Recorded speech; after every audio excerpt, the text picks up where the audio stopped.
21일 2024년 9월 21일 박윤석 교수님의 건축 생산 역사 3권을 읽기 시작했습니다. 읽었습니다. 비장해. 렛츠고. 왜냐면 지난달 녹음이 뭘로 시작했는데 이 책 어떻게 모르게 된 거야? 시작하거든. 이 책이 뭔데? 잘못했어요. 근데 그 책에 이어서 이 책을 고른 이유는 뭐였어요? 여기에서 우리가 굴할 수 없다. 아, 왜냐면 더 어쨌든 제대로. 건축 역사를 알고자 했는데 그 책이 그렇게 적당한 책은 아니었잖아요. 적합한 책은 아니었으니까 그러면 이거라도 제가 MSG 좀 쳤죠. 다시 한번 읽어보자. 아니 이걸 보면서 이 책을 같이 봤거든요. 일부 섹션 겹치니까. 근데 맞아. 같이 보니까 너무 이게 훨씬 더 쉽고 이해되게 쓰는 거예요. 그렇게 그래서 얘기하셔가지고 이걸 읽어야 되는 게 아닌가. 맞아. 이 정도 책은 읽을 수 있죠. 그래서 이거 하면 네. 좋겠다 하고 제가 단톡방에 올렸고 맞아. 아마 지원님이 이제 그걸 읽으셨으니까 하면서 너무 좋네. 다 뽀개버리자 약간 이런 거. 그렇죠. 끝내자 이번에 뭐 이런 거. 너무 좋았어요 이 책. 진짜 생산 역사라는 게 왜 중요한지를 딱 느꼈어요. 저는 생산 역사라는 게 되게 만들어진 건축 배경. 역사가 아니라 건축 생산 역사라고 네. 이제 서문에 나오잖아요. 네, 거기서부터 또 비장해져가지고 이거다. 이거다. 비장하지 않아요? 약간? 그러니까 역사화하라. 역사화하라. 야, 저 역사화가 이런 건지 몰랐어요. 정치, 경제적 혹은 사회적 관계 속에서 이루어진 상대적이고 조건 의존적인 역사적 구성물로 읽어야 한다. 나 이걸 선택하고 해석한 것이니까 누가 무엇을 위해 어떻게 기술되었나 뭐 이렇게 만들어졌는지에 대한. 그래서 사실 저는 이 책을 읽으면서 내가 너무 무식한데 무식해서 너무 즐거운 거 있잖아요. 다 모르는 거야? 그러니까 한번 저도 이제 20년 전쯤에 대학에서 뭔가 이 건축 역사, 디자인 역사 이런 거를 봤는데 이거는 3권짜리로 이 역사를 훑는데 사실 이거의 한 절반 정도 되는 책으로 전체 역사를 훑는 그런 책 있잖아요. 무슨 디자인사 뭐 이런 거. 그래서 그렇게 되게 얄팍하게 보다가 이거를 이제 읽는데 내가 봤던 이 모든 단어의 사이사이를 다 채우는 느낌이면서 너무 무식해서 부끄럽지만 이런 재미가 또 이렇게 약간 넷플릭스 안 본 눈을 뭐 사는 것처럼 이 역사를 안 본 눈을 내가 갖고 있으니까 이 재미를 지금 느끼는구나. 그래서 정말 재미는 있었는데 이제 지원님이 아셨다면 진짜 분노하시겠지만 다 완독하지 못했다. 그러면서 네, 3장까지 한 번씩 앞부분 다 읽은 거잖아요. 고해성사를 했어요. 그래서 어쨌든 3장까지 하고 왔다. 근데 아무튼 너무너무 재밌게 정확히 알려주셔서 뭔가 이렇게 이실직고 해야 될 것 같아서요. 뒷부분은 말할 수 없다. 네. 뒷부분은 누군가 얘기해주기를 기대하며 마저 읽겠다. 네.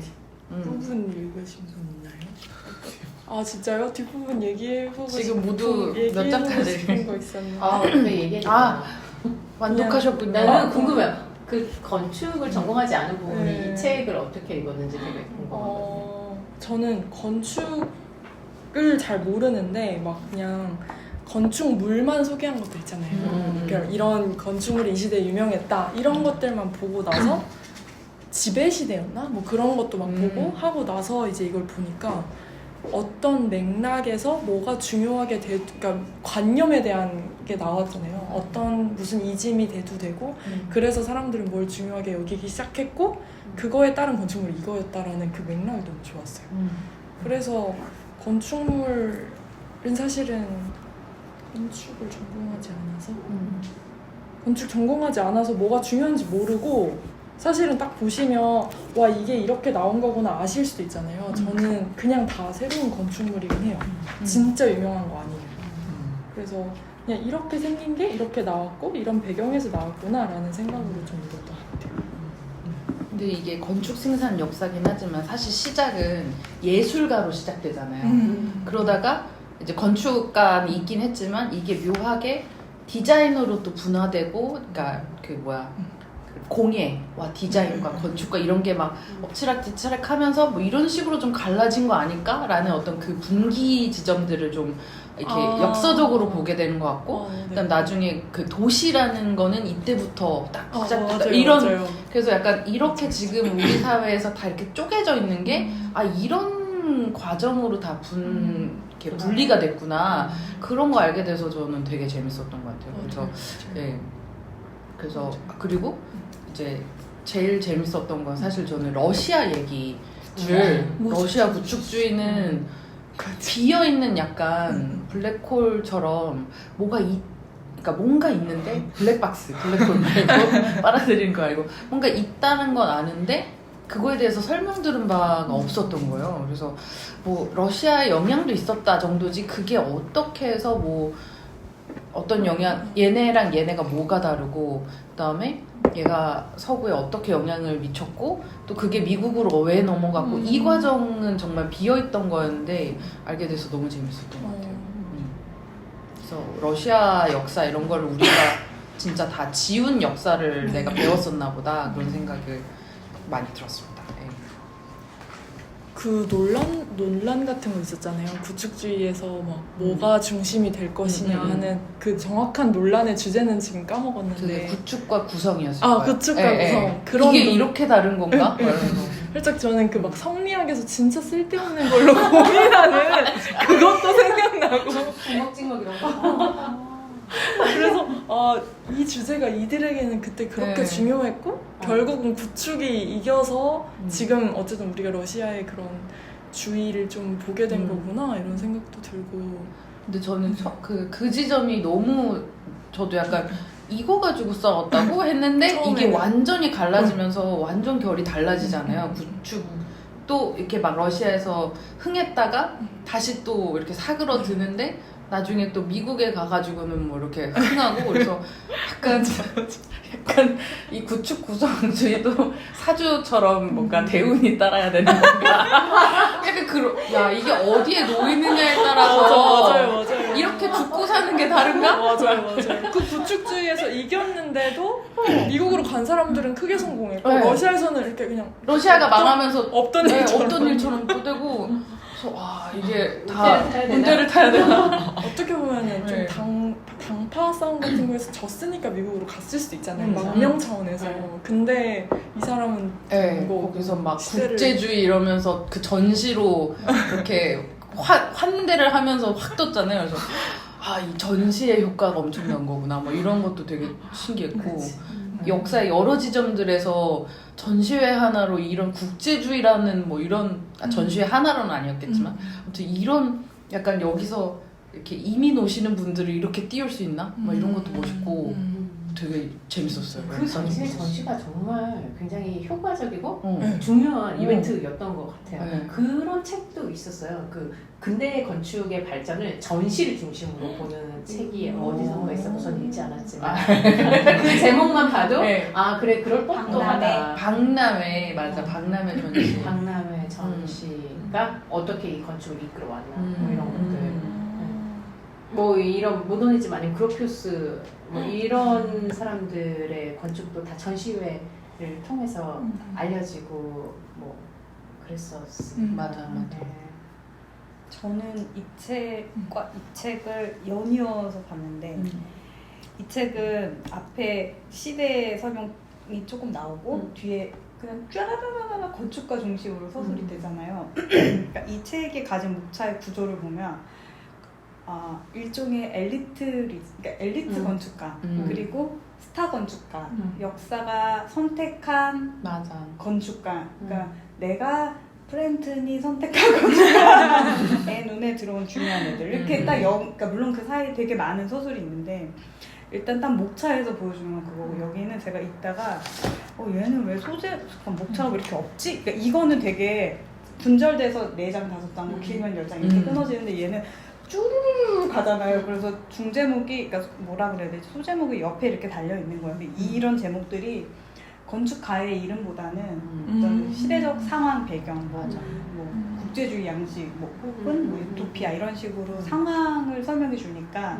이건 보다 훨씬 더 더 넓은 맥락에서 이렇게 보고 있는 그 역사의 기술 안에서 건축가들은 어떤 역할을 했었던 건가, 그리고 이 세계의 판이 어떻게 돌아가고 있는가 이런 걸 설명해 주니까 왜 예술사도 미켈란젤로 한 사람만 보면 재미없는데 교수가 나와서 이렇게 당시 배경도 설명해 주고 이 사람이 왜 이렇게 했는지 이거 그땐 되게 당연하게 느껴졌던 것들 혹은 그때 굉장히 새로웠던 것들 우리가 몰랐던 그런 시대적인 맥락을 쫙 설명해주는 부분들이 있잖아요. 그런 즐거움. 그래서 이 책도 되게 다른 관점에서 이렇게 떠올라서 이렇게 쫙 조망해주는. 그래서 읽어보면 이 책에서는 되게 디테일하게 설명된 작가들이 여기서 되게 그냥 막 슉슉슉슉 넘어가는 거예요. 피터 베렌스 같은 사람들도 그렇고 베를라에도 그렇고 저는 예전에 베를라오가 엄청 중요한데 터빈 공장 그거 기둥 임리한 옆면에 그 철 구성을 하나 가지고 30분을 수업을 하셨는데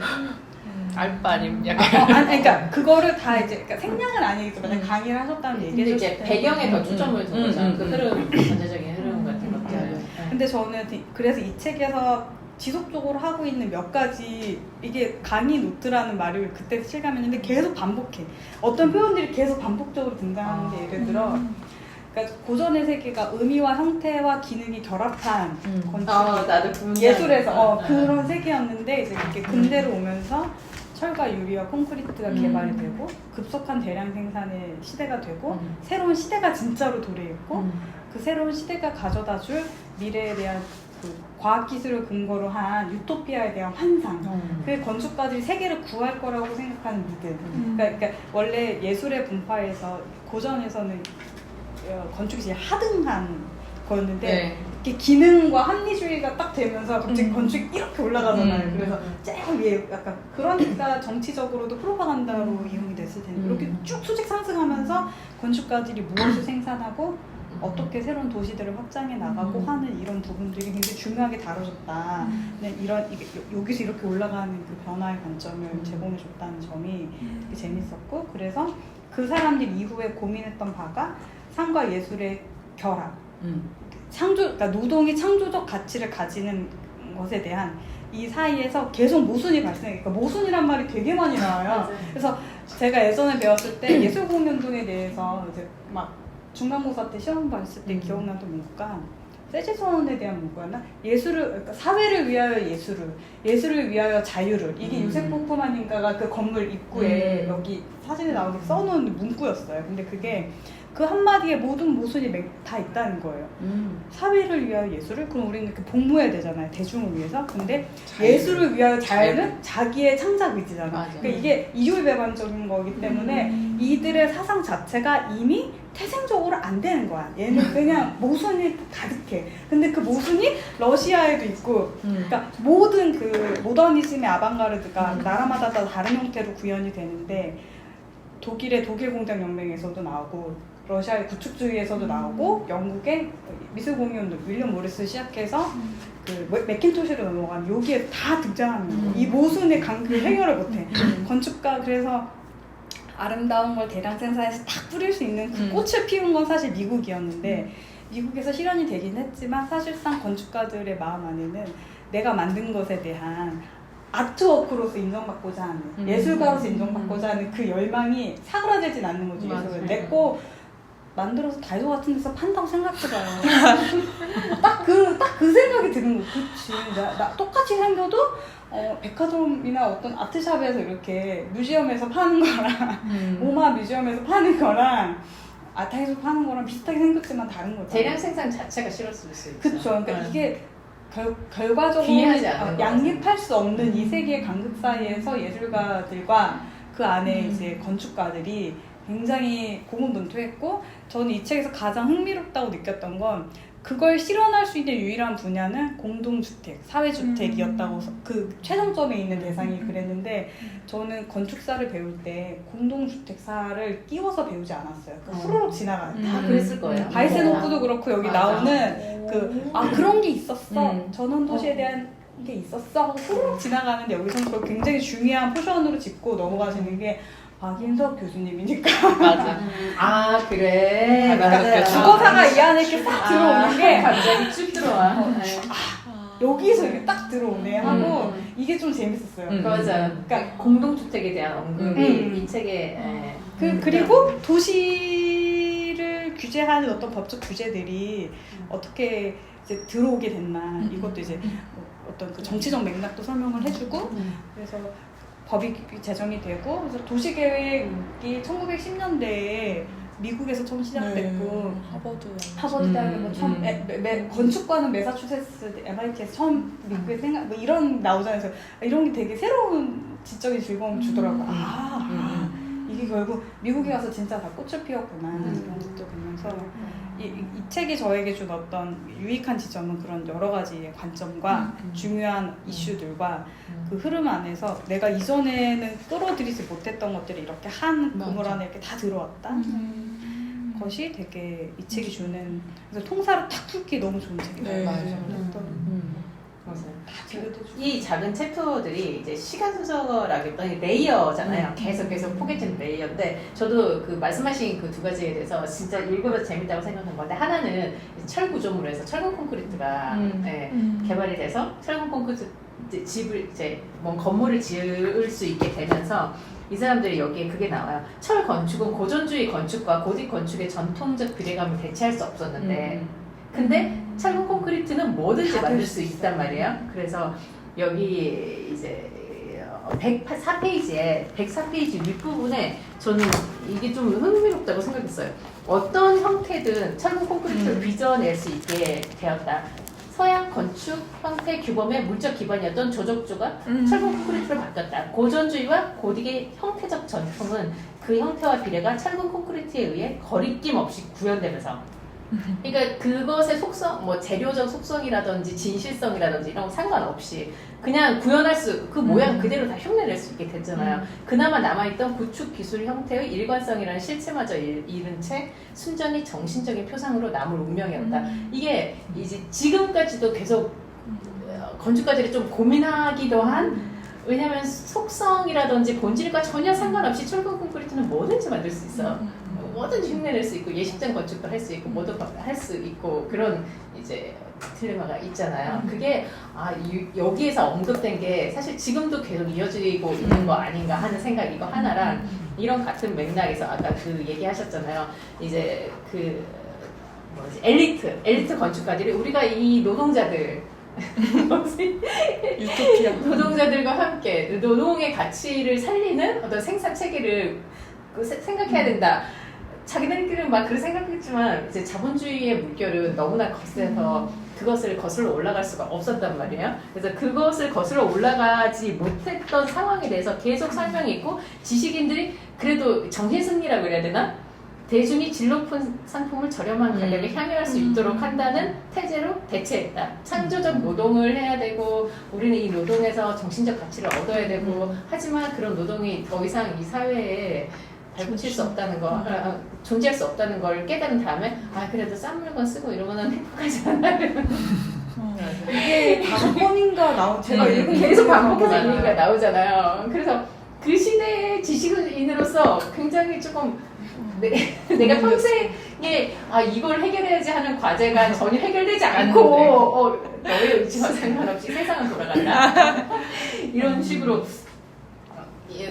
가고 여기 뒤에도 결국에는 이제 93, 94페이지에 걸쳐서 다 자꾸 그 얘기가 나와요. 노동자들 생산하는 게 아름다워야 된다. 뭐 관념적인 이런 얘기를 쭉 나오다가 결국에는 대중과 소통할 수 없는 주관적 형식 미학과 조형 원리로 빠져드는 것이 불가피했다. 기계 미학은 뭐 대중이 이해할 수 없었고 이런 것들 대중과 뭔가 해보고 대중들에서 나온 미학들 뭐 같이 소통하고 이렇게 하고 싶었지만 결국에는 전혀 이루지 못했고 그게 이제 지금도 계속 되고 있고 그것은 다시는 돌아가지 못하는 지제가 아닐까? 그 부분이 되게 재밌었어요. 뭔가 그래도 좀 아름다운 고민이다? 지금은 그런 고민 자체가 없잖아요. 그런 건 안 돼. 그걸 왜 이상적이네? 이렇게 하면 큰일 날 얘기인데 그 고민을 되게 오래 했고 또 하나는 엄청 기형적으로 막 좀 자폐적이라는 표현이 있었던 것 같은데 그렇게 그냥 안으로 파고들고 끝났지만 또 하나는 나름의 모더니즘처럼 이렇게 대량 생산하는 임대주택 이런 식으로 나아갔잖아요. 그 부분도 되게 재밌었고. 맞아요. 근데 그거를 그렇게 풀어준 게 박예서 교수님의 시각인 거지. 사실 다른 건축사책에 이런 식으로 안 나오잖아요. 저 이들의, 그 건축을 모르는 사람으로서 이 책을 읽은 게 어떤 게 다른 건지 얘기를 들으면서 깨달았어요. 누가 중요한지를 모르니까 이 사람의 얘기가 나와야 되는데 안 나왔다는 걸 일단 모르고요. 그래서 그냥 다 똑같은 비중으로 저에게는 다뤄진 거예요. 여기 많이 나왔으면 중요한 사람인 거고. 근데 또 하나는 저는 항상 좀 건축가들이 도시에 대해 왜 그렇게 많이 생각하지라는 게 있었어요. 어쨌든 그러니까 자기의 범위가 아닌데 어떻게 보면 본인은 이제 건축물과 그 대지를 다루는 그 직업을 가진 사람인데 왜 이렇게 도시에 대해 왜 신경 쓰지? 이렇게 저희의 뭔가 업역 이런 문제와 관계없이 우리 도시를 전공하는 우리보다 더 관심이 많고 그게 정말 총체적으로 관심이 많다는 생각을 늘 했는데 여기 책을 보니까 여기까지는 도시가 다 건축의 분야였던 거예요. 근데 그러니까 저 거의 뺏긴 느낌으로 마지막에 막 이제 도시 그 계획 조닝으로 넘어오면서 그렇게 되니까 건축가들은 도시에 관심 많을 수밖에 없고 뒷부분에 이제 좀 가로와 대응하는 이런 설계들에 대한 그게 좀 얘기가 되는 게 좀 재밌었거든요. 그러니까 이거는 내가 도시를 이제 다루지도 못하고 도시는 나의 영역이 아니라는 건 인정하지만 도시와의 대응을 좀 고민하는 게 또 이제 새로운 어떤 시대가 된 것 같다라는 생각이 들면서 되게 억울하겠다라는 생각이 많이 들었던 게 좀.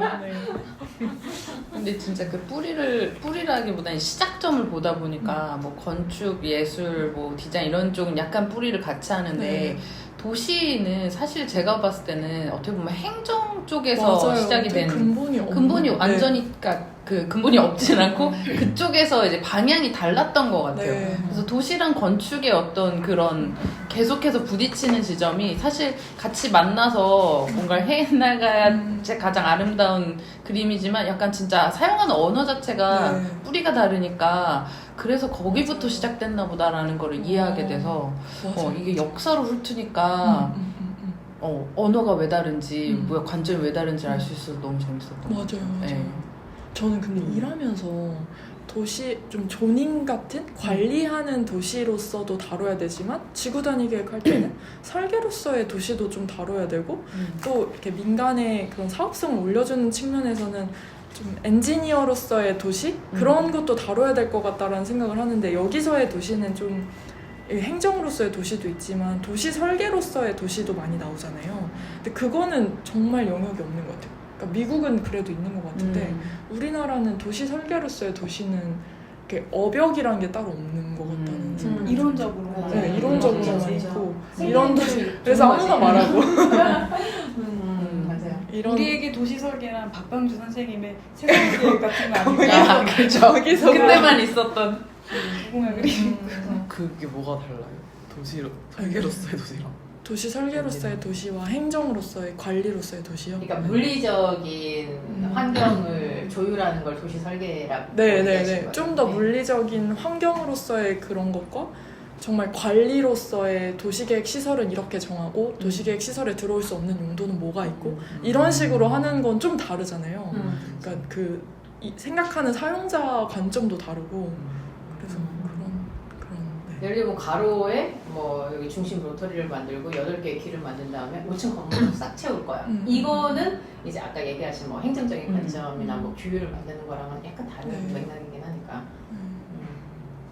도시 계획을 배울 때도 그러면 예를 들어 건축가들이 했던 사실 코르비제가 거의 그런 고층에 이렇게 전원이 있는 그런 도시 어떤 계획의 시조격인데 그런 것들도 같이 배우고 하시죠. 네, 근데 저희는 도시론을 배울 때, 도시학 개론을 배울 때 역사가 도시의 시장 시자 그거부터 해가지고 고대의 도시부터 시작해서 그때는 딱히 이론은 없고 그때 도시는 이런 형태였다 이렇게 나아갔다 중세는 이렇게 생겼었고 이렇게 나아가다가 이제 이론 나온 게 그 르크로비지에나 그런 게 시작인 거니까 사실은 교수들도 다 건축학과에서 넘어온 교수들이고 그러다 보니까 이론이 더 좀 이렇게 그런 것 같아요.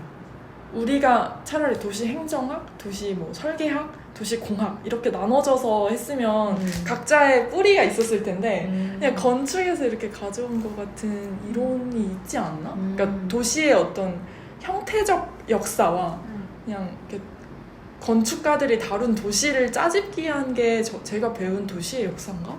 라는 생각도 좀 그러니까 한편으로 생각하면 그 우리가 앞에 고전 이야기한 것처럼 그 중세까지 그러니까 근대가 오기 이전의 시대까지는 모든 걸 다 통합적으로 사고하는 사회니까 집을 지을 줄 알면 도시도 지을 수 있는 거고 예를 들자면 성벽도 쌓을 수 있는 거 그냥 기술자의 측면에서 그러니까 건축가라는 사람들이 인정받기 시작한 게 아마 비트루이스 건축 14나 뭐 같은 그 이름을 명기해서 이런 시절이 굉장히 한참 뒤잖아요. 중세 이후니까요. 그래서 이게 다 통합된 세계관 안에 있었을 거라고 저는 생각해요. 그러니까 이게 앞에 잠깐 짚고 넘어가는데 그러니까 소우주, 대우주 이런 걸 배우면서도 내가 요만한 거 하나를 열심히 만드는 것도 신이 만들어진 세계에 복무하고 내가 그 신의 세계와 나의 세계가 일치하는 거고 그 의미와 형태가 다 통합된 세계 안에 내가 존재했을 때 인간상과 이후에 이제 근대로 넘어오면서 그 인간상이 완전히 와르르르르 무너지고 개인의 주체라는 것이 생기고 주체에 의해서 모든 것을 다 이렇게 뭐 자율성이라고 표현하기도 하는데 그러니까 우리가 하는 게 근본이 뭐냐, 본질이 뭐냐 계속 물어보잖아요. 그러니까 그때부터 다 분파가 나뉘면서 뭐 조각은 그럼 진짜 조각의 본질이 뭐냐? 그럼 미술은 페인팅은 진짜 회화는 뭐냐? 건축은 건축만이 할 수 있는 건축이 뭐냐? 이렇게 칸막이를 치면서 자기 독자적인 영역을 구축해서 그것에 대한 본질을 찾아 나가기 시작한 게 어떤 근대적 세계관의 시작이니까 아마도 도시가 이제 근대 도시가 막 만들어지면서 사실 통합적 세계관 안에 있다가 이렇게 나온 거지 건축가가 예술가에서 이렇게 나온 것처럼 저는 그런 생각이 들어요. 그러니까 그게 어떤 뭐 뿌리는 다 같은 건데 다 같은 건데 그치. 도시는 근데 너무 당연해서 도시라는 분파조차 없었던 것 같아요. 이들이 나뉠 때도 그 도시는 그냥 아무도 도시는 무엇인가에 대한 질문을 하지 않았고 이 뒤에 이제 한참 뒤에 뭔가 그게 좀 더 근데 이제 학문적인 정립이 필요하니까 이후 세대들이 아마 만들었을 것 같고 이제 여기도 그런 이야기들이 나오는데 이제 철학가들이 그런 철학적 기반을 만들어주면 이제 그 각 분파의 학자들이 건축사학자가 건축학의 계보를 만들고 도시사학자가 도시학의 계보를 만들고 이게 다 이런 식으로 정립이 되니까 근데 딱 그게 근대주의적 세계관 안에서 만들어지니까 요즘은 또 다시 융복합의 시대잖아요. 그래서 이것들이 아니다 이거 허물어야 된다. 우리 약간 르네상스 맨처럼 이거 원래 다 통합적인 세계였다 이렇게 나가잖아 지금. 그러니까 되게 재밌는 현상인 거죠. 그러니까 저는 뒷부분까지 다 못 읽었는데 우리나라 예전에 종이와 콘크리트 이런 전시 봤을 때도 그렇고 한참 막 운동하고 무슨 뭐 맞아. 만들고 네. 협회 만들고 뭐 모임 조직하고 막 이러던 시절이 우리에게도 있었어요. 우리는 뒤늦게. 근데 그게 딱 1910년대 20년대 이때 몸 분리파 뭐 무슨 주의 뭐 무슨 이렇게 자기들끼리 막 뭐 길드도 만들고 협동조합도 만들고 선언하고 막 하고 네. 그렇잖아요. 그런데 지금 외국도 안 그렇잖아. 그니까. 다 제각기 하잖아요. 급격히 변하는 시대에 어떻게 적응하려고 하는 그런 노력이었겠죠. 너무나 빨리 뭔가가 바뀌니까. 그러니까 이념의 시대를 이미 지났다는 그러니까 근대적 발상에서 출발하는 그런 뭐 자기들의 어떤 완벽한 자기들의 어떤 언어나 세계를 구축하는 그런 이념의 시대를 지나고 이즘이 그래서 없다는 생각도 드는데 그러니까 무슨 주의 필요한가. 일본에서 메타볼리즘 이후에는 없잖아요. 그러니까 예를 들자면 건축 사조에서도 그러니까 뭐 자기들만의 양식이나 사조를 꼭 만들어야 하냐 그냥 우리가 우리 시대에 하는 게 우리 거지 약간 이런 식으로 약간 렌코라스쯤까지 가면 우리 시대 뭐 우리가 뭐 시대 정신까지 물어봐야 돼 약간 이런 그런 느낌 있잖아요. 그런 어려운 철학적 짐을 우리가 왜 들고 있어야 되냐. 우리가 주어진 조건에서 하면 우리 시대 건축이다 약간 이런 식의 그 아주 포스트 모던한 지금의 상황까지 오니까 근데 그때는 아무것도 없는 곳에 뭔가를 채워넣어야 된다는 생각이 폭발적으로 발전을 했던 것 같아요. 뭔가를 해야 돼. 이 많은 사람들을 위해서 어디선가 다 쏟아져 나오는 사람들이 있고 이 사람들을 위해서 뭘 만들어야 되는데 옛날처럼 이제 이게 무슨 속재 뭐 조적 이런 걸로는 할 수 없어. 어떤 거 새로운 걸 해야 돼. 새로운 걸 했는데 어떻게 이런 상황이 되니까 정말 사람들이 그것에 자극을 받으니까 어쩔 수 없이 계속 생각을 하게 되지 않을까. 그리고 그 뭔가를 만드는 것에 어떤 철학적인 근거든 아니면 뭐 어떤 농지가 있어야 되니까 그런 걸 계속 또 생각해내고 나는 어쩔 수 없는 거였다. 난 그리고 이번에 이 책을 읽으면서 세계제 1차 대전과 모더니즘의 연관관계에 대해서 왜냐 그죠? 명확히 예, 이해했다. 명확히 이해했다.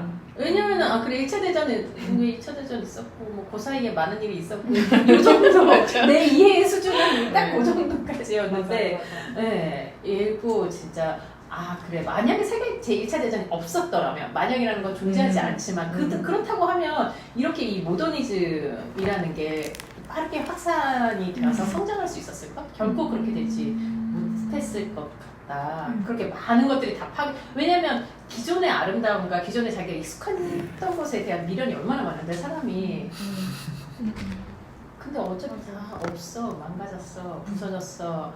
우리 이제 어차피 새 거 만들어야 돼. 뭐 이렇게 했을 때 사람들이 이걸 더 빨리 받아들일 수 있었겠다.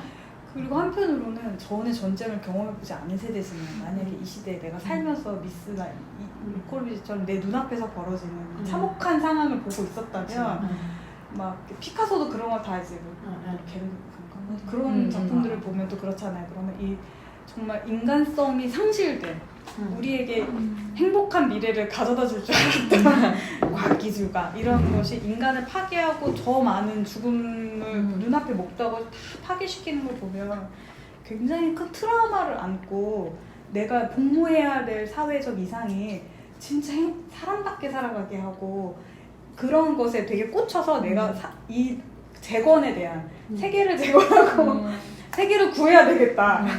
정말 그런 대로 시선이 많이 가고 약간 사회적 책무를 느끼면서 그렇게 건축을 하게 됐을 수도 있겠다. 그러니까 진짜 노동 우리나라 80년대 막 운동하듯이 7, 80년대 그랬을 수도 있겠다. 그런 생각이 들어요. 그러니까 아니 기성세대가 그건 너무 아름답지 않고 그렇게 해서 건축하는 거 아니야. 그런 너무 못생겼어. 아니 지금이 그럴 때야? 이런 얘기 하나면 이제 다 정리되는 지금이 그런 얘기 할 때야. 그래서 이게 모더니즘은 훨씬 더 빠르게 촉발돼서 뭐 이렇게 가속도가 나지 않았을까. 그걸 지금 알았어요 이 책. 공예운동의 끝쯤에 모더니즘 같은 게 막 바우하우스 이렇게 대두될 때는 이렇게 시카고였나요? 뉴욕이었나요? 설계 공모에서도 안 되고 트리뷰 시카고 그랬었잖아요. 근데 그렇게 이렇게 죽다가 그 기점으로 다시 딱 살아난 건 거죠. 그렇죠. 그러니까 모든 사람들의 어떤 생각이 한꺼번에 싹 바뀌는 전환되는 계기가 분명히 필요했다. 재밌다. 없었던 게 아니라 그 기존에도 모더니즘은 있었는데 그쵸. 그렇게까지 그러다 시대에 딱 선택받아. 네, 맞아요. 파시즘이랑 나치가 없었다면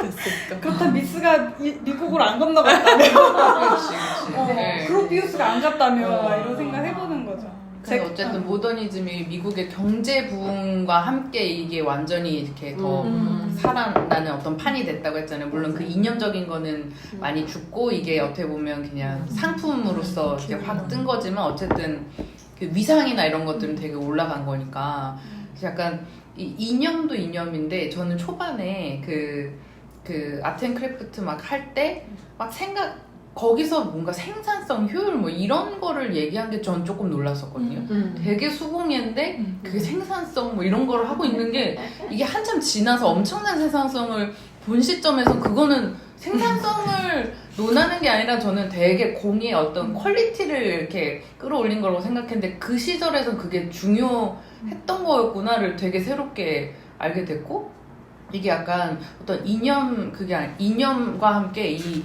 어떤 그 산업과 생산성 이런 게 맞물리면서 결국 대중은 먹고 사니즘도 너무 중요하니까 이 대중의 어떤 호응 뭐 대중이 이제 그 전통에 대한 어떤 형태적인 전통에 대한 그런 그 이 새로운 걸 수용하지 못하는 그런 부분도 있었잖아요. 그러니까 이 대중의 영향이나 어떤 경제가 돌아가는 것과 이 이념이 어떻게 맞물리는지 그리고 이제 그 정치에서 그런 계급이 결국 사라지면서 나중에 그 사회 제가 그거를 요번에 이 책으로 되게 이해를 했는데 사회 민주주의와 복지 자본주의 차이를 몰랐거든요.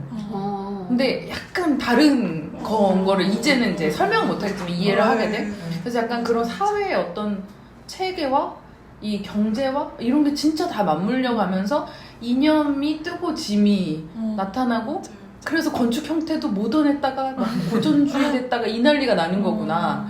이게 한 판으로 다 돌아가는 거 이해하게 된 게 진짜 설명을 진짜 2줄이 있어.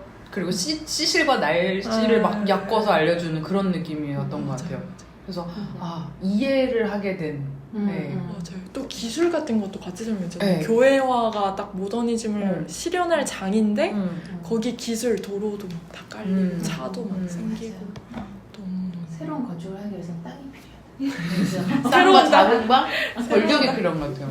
그래서 근데 저는 미국 완전 자본이 장악했잖아요. 미국이 되게 대단하다고 느껴지는 게 포디즘이라는 말도 나오긴 하는데 항상 그 대량 생산을 하면 저는 이렇게 영국에서 뭐가 뭉칫뭉칫하면서 이렇게 증기가 만들어지고 뭐 이렇게 방직이 막 생산이 되고 대량 생산이 산업혁명이 시작한 영국이지만 꽃은 거의 미국에 가서 피었잖아요. 근데 영국 시작해서 미국에서 성공한 거 이렇게만 알고 있지 자세하게 저도 사실은 잘 몰랐는데 포디즘이 저는 그 문장이 어딘가 써 있었는데 제가 찾고 싶었는데 안 찾아줬는데 그 실제로 포디즘이라고 규정했을 때 그 포드에서 생산된 대량 생산의 그 체계는 노동의 가치도 인정해주면서 고급 인력으로 취급하면서 돈도 많이 줬다는 거예요. 그래서 저도 줄쳤는데 그 사람들이 다시 그러니까 구매력을 가져야 그러니까 자유자본주의라고 그랬나? 그러니까 이게 사실 시장에 맡기면 다 된다고 생각했을 때 딱 한 1-20년의 그 유토피아가 미국에서 만들어졌는데 그게 이제 포디즘의 어떤 정점에 있을 때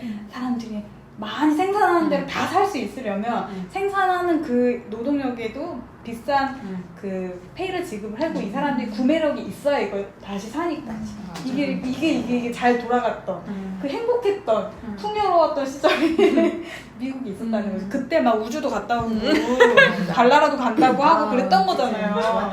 진짜 그러네요. 코 시절이다. 그래서 백색 가정 같은 게 쫙 만들어지면서 카탈로그에 막 이렇게 미국 이렇게 금발 언니들이 막 살았던 너무 알것 노인들이 얼마나 그 시대 향수가 네. 진짜 사무칠까 이런 생각이 들어요. 213페이지 있어요. 꼭 찾았네. 네, 212, 213에 포도주의. 어디다 내가 표시를 해뒀다. 네, 213의 세 번째 줄에 노동자에 대한 높은 임금 지불. 네. 그래서 이제 어떻게 보면 결국 이런 사이클을 만들어서 모두가 풍요로운 사회 그 꿈을 진짜 포도주의가 마침내 가능해질 것으로 여겼다. 마지막 문장이 좀 웃겼어요. 생산력 발전에 의한 유토피아가 바야흐로 바야흐로. 눈앞에 가까워진 듯했다. 나 이렇게 듯했다요. 그래, 듯했다야. 듯했다. 저도 와, 이 뽕이 얼마나 대단했을까. 근데 이제 넘어가면서 나중에 나오면 이제 석유값이 폭등하면서 근데 이런 듯 했다 했다가 대공황. 계속 뭐 이런 듯 했다가 망하고 전쟁 나고 막. 그 세계가 참 이게 그 지속적인 풍요로움을 누릴 수는 없는 근데 그럼에도 계속 유토피아를 꿈꾸니까 이런 일들이 또 됐었던 거겠죠. 대량 생산과 대량 소비에 의해서 유지됐던 어떤 호시절이 미국에서 꽃피울 때 딱 그때 정말 근데 또 한 6, 8혁명 있고 했던 그 시점부터 이제 유럽에서 시작해서 그 포스트 모던이 또 등장하기 시작하는 시대잖아요. 그러니까 항상 이렇게 변화는 항상 이렇게 업앤다운이 있다. 그런 생각이 또 들기도 했어요. 이거 보면서. 이런 거 보면서 사실 이 여기 70년대에 막 고층 고밀로 가던 시절에 70년대에는 이미 재개발을 하고 있잖아요. 근데 우리는 지금 이제 막 짓고 있던 상황이었는데 그래서 이게 진짜 한 시절을 우리가 뒤늦게 따라가는데 이 그 만드는 그런 어떤 생산 체계는 지금 가고 있는데 이념이 이런 게 다 바뀐 느낌? 그래서 그럼 우리는 지금 엇박으로 가고 있는 것 같은데 어떻게 되려나? 이게 뒤에 나오려나? 해서 아직 못 봤으니까 말은 못하겠지만 아무튼 지금 우리는 그러면 얘네 전철을 밟고 있는 것 같은데 이 상황이 바뀐 상황에서 어떻게 이거를 이렇게 해결의 어떤 실마리가 뒤에 혹시 있으려나? 뭐 약간 있던가요 혹시? 뒤까지 못 갔다. 저를 못 뒤에 갔다. 저는 여기 너무 좀 되게 벙쪘어요. 아까 오면서 마무리를 했는데 368페이지부터 근데 일단은 방금 말씀해주신 거는 그 도시 재개발에 대한 회의가 계속 일어나면서 이 사람들은 이제 저희가 자주 봤던 자주 봤던 아니고 중층형의 주택으로 자리를 잡기 시작하고 그 주택을 가로와 대응하면서 사람이 만나는 장으로 이제 건축이 추구하는 걸 그렇게 가는 게 좀 그렇게 됐다 하고 끝났거든요. 네. 건축 자체는. 근데 여기서 뭐 해치주의 건축도 나오고 하는데 어쨌든 그거는 되게 그냥 시도였다라는 정도로 얘기를 하셨고 이렇게 얘기하다가 368페이지에 삶의 형태를 예견했던 유토피아는 부터의 이 문장들을 딱 보고 아마 뒷부분 좀 안 보셨어도 이 부분을 그냥 딱 보면 이렇게 살짝 전 벙쪘어요. 여기 한번 읽어보시고. 읽어볼까요? 네. 아니, 삶의 다음 형태를 개통도 내려냈던 유토피아는 실제의 삶으로 실현될 수 없었다. 그리고 이것은 근대의 생활 세계가 갖는 복잡성과 변화 가능성을 지나치게 과소평가했기 때문만은 아니다. 근대화된 사회가 그 체계의 상호관계들과 함께 계획가들이 상상력으로 측정할 수 있는 생활 세계 차원을 넘어 확장되었다는 사실에도 기인한 것이다. 근대 건축의 위기에 대한 현재의 선언은 건축 자체의 위기보다는 오히려 건축 스스로가 자발적으로 과중한 질을 떠안았다는 사실로부터 연유했다. 근대 건축의 가장 야심찬 프로젝트들의 실패는 도시생활 세계가 점점 형태를 부여할 수 없는 체계들의 관계들에 의해 매개된다는 것을 예증하는 것이다. 오늘날 사회주택 프로젝트나 공장들을 도시에 통합시키는 것이 불가능해져 버린 것이다. 도시는 우리가 심정적으로 갖고 있던 오래된 도시 개념을 넘어서 버릴 정도로 커져버렸다.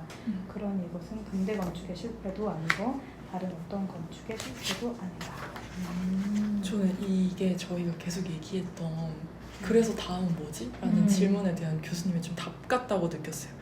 우리가 얘기하고 상상할 수 있는 수준을 넘어섰고 지금 세계의 관계들과 체계는 이거는 이제 그냥 우린 받아들일 수밖에 없어라는 좀 얘기가 아닌가? 라는 생각이 저는 들었는데 그러니까 계속 사실 벙쪄서 계속 오다가 얘기를 이제 들으면서 생각을 하다가 계속 보면서 교수님 말하고자 했던 게 저희가 계속 궁금해하고 이제 다음이 있을까? 막 이런 얘기도 하고 포스트 모더니즘 다음은 없다라고 얘기도 하는데 포스트 모더니즘 얘기하면서 모더니즘이 규범인데 포스트 모더니즘은 규범이 없단데 그 다음 그러니까 규범이 없으니까 다른 규범을 얘기할 수가 없고 그냥 이렇게 혼란이잖아요. 그래서 그 뒤는 이제 기조랄 거는 없었고 이제 교수님이 하는 말이 이렇게 되고 마무리가 되는데 그냥 진짜 이제는 없는 거구나. 종결라는 생각이 딱 마무리를 지어주시는 부의 상태. 현재는 없는 무에서. 거고 있을 수 없는 거야 라는 딱 마무리 같아서 좋았다는 생각이 들어요.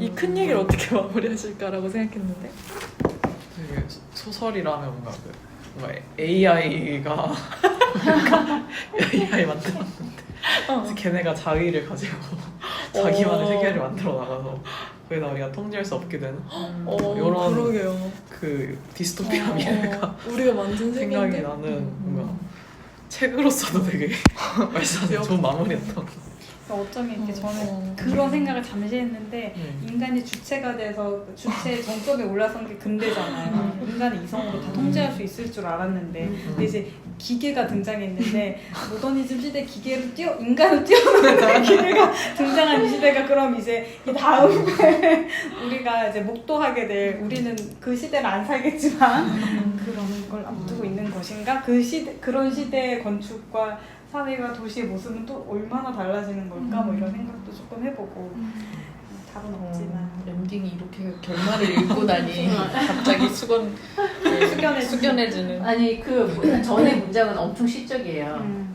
그렇다면 그러니까요. 근대 건축은 실패한 것이 아니다. 건축만이 근대 사회의 향방을 떠안으려 시도했을 뿐이다. 누구든 실패할 수밖에 없었던 과제에 도전한 것을 두고 실패라고 할 수 있는가? 시적이다. 너무 잘 네. 누구는 실패할 수밖에 없었던 과제에 도전하는. 그러니까 저는 근대 건축이 너무 큰 꿈을 꾸었다고 생각하는 입장인데 그 전에 건축가들은 그냥 나에게 주어진 성당 지어, 집 지어, 학교 지어 그러면 그냥 지은 거잖아요. 하던 대로 해오던 대로 근데 갑자기 그래도 그중에 좀 난 사람들이 큰 돈으로 짓고 그렇게 남은 몇 개의 건축들을 우리는 건축사에서 배우는 거고 실제로 지어졌던 수많은 집들이나 이런 일반인들의 역사는 사실 많이 이제 사정되어 있는 상태고 이제 근대라는 특정한 시기를 지나면서 이게 막 엄청 이렇게 부풀려졌는데 그만큼 건축가들이 다른 사회도 마찬가지 뭐 문학이나 예술이나 다 마찬가지였겠지만 그런 큰 꿈을 꿨던 것 같아요. 이렇게 지나치게 우리가 할 수 없는 큰 꿈을 지금 아파트 집값도 못 잡고 우리가 할 수 있는 영역은 사실 그러니까 어쩌면 우리 손을 좀 그러니까 여기 보면 엄청나게 이미 생활 세계가 상상을 초월하는 수준으로 확장됐다고 말하는데 지금의 물적 세계가 좀 그렇다는 감이 오거든요. 왜냐면 이렇게 수많은 60층, 70층짜리 고층 아파트들이 이 메트로폴리탄에 어마어마하게 들어서는 좀 어떻게 부시지? 막 이런 생각도 하지만 이미 우리 손을 떠나서 그게 막 지어지고 그런 도시들로 변모해 가고 있고 세계가 그 방향을 향해 막 내달리고 있는 상태니까. 근데 이제 오히려 이들이 진정한 낭만주의자였다. 낭만주의자였죠. 근대의 건축가들이 맞아. 그러니까 자기들의 할 수 있는 건 짓는 거니까 이 짓는 것의 정점을 계속 시도하면서 앞으로 나아가고 그 명분을 또 사회의 어떤 문제나 그걸 해결하고자 하는 열망에서 출발해서 그쪽으로 막 내달렸는데 지금 우리는 그거에 비하면 굉장히 이제 소극적인 태도로 그렇죠. 지금 아니면 낭만 뭐 이런 것들. 내가 하고 싶은 거 뭐 이런 것들 하면서 맞아. 뭐 정해진 답도 없고 정해진 문제도 없는 약간 그런 시대에 우리가 있기 때문에 이 간극을 우리는 그 한 200년 근 과거의 시대를 보면서 이해하고 있는 것은 아닐까. 그래서 저는 막 이거 쓰면서 그래 우리 시대는 집이나 미술관이나 백화점이나 교회나 다 똑같이 생겼어. 뭐란 형태 규범이란 이미 사라진 시대다. 근데 예전에는 그걸 계속 만들려고 했었던 거잖아요. 근데 또 한편으로 뭐 이제 기계를 위한 집도 짓고 있고 우리나라나 해외에서도 그렇고 데이터 센터 같은 것도 저는 그렇게 느껴졌어요. 기계를 그렇죠. 위한 집, 기계를 위한 집. 인간의 스케일을 넘어섰다 이런 기계를 위한 집도 또 짓고 그럼 인간은 오히려 더 이제 아주 양극화된 삶의 경향을 보일 수도 있을 것 같고 정말 초고층 이런 데 사시는 분들은 아주 자연으로 가서 최소한의 미니멀한 삶을 추구하는 사람도 있을 것이고 굉장히 다양화될 텐데 이렇게 양상들이 다양화되고 있고 그 안에서 건축가들은 오히려 더 많은 혼란을 겪을 수밖에 없겠다. 우리 시대 건축가들에게 너가 큰 태제가 없잖아요. 근데 건축가들한테 큰 질문이 있었잖아. 질문이 있으니까 맡은 틀이든 답하면 되는 큰 거예요. 질문과 공간이 있었잖아요. 그치. 그 응답하면 됐고 그 수요가 있었잖아요. 빨리 공장을 지어야 돼. 빨리 뭘 지어야 돼. 뭐 하다못해 뭐 이렇게 뭐 무솔리니 같은 우사당을 지어야 돼 이런 게 있었는데 우리 시대에도 그런 게 있었죠. 그래서 지금의 세대 건축가들은 60년대 건축가들을 향해서 호시절이었지. 할 게 많았지. 이렇게 얘기하는 거예요. 한편은 이해가 되죠. 왜냐면 막 이것도 짓고 저것도 짓고 30세의 나이에 어마어마한 걸 하잖아요. 근데 우리는 지금 60이 돼도 그런 걸 못해. 해볼 기회의 땅이 없는 거죠. 저는 이제 이거를 보면서 다른 한편으로는 이번에 국제 건축 영화제? 그래서 그 80년대에 촬영된 그 일본 3세대 건축가들 봤어요. 이게 1987년에 제작된 거죠. 그러니까 맞나? 그 연도 아니 너무 젊으셨다면서요. 89년이었는데 89년대가 언제지? 중1이었거든요 저는. 일단은 더 어리셨겠지만 근데 그러면 지금 35년 된 거예요? 그냥 35년의 세월을 생각하고 거기에 나온 젊은 안드타다워, 거기에 나온 젊은 정말 건축가들을 이렇게 보면서 저 사람들 이제 40대 후반 50대 막 이때였단 말이에요. 그래서 되게 기묘한 느낌이 드는 거야. 근데 일본 사람들은 그 영상을 보면 훨씬 더 정말 이상한 느낌이 들겠다. 한참 일본 건축 너무너무너무 잘 나가던데. 그러니까 약간 그런 느낌인 거예요. 대공황이 끝나고 막 미국이 막 부흥했을 때가 일본으로 치면 한국 전쟁 끝나고 60, 70, 80년대 그때 이제 네. 버블 경제 막 성장해서 정점에 다다랐을 때의 모습이잖아요. 그래서 약간 3, 40년의 시간 격차가 있는데 가까운 일본을 보면 얘는 이렇게 하고 있었네. 근데 일본은 되게 장인 정통이 강한 나라잖아요.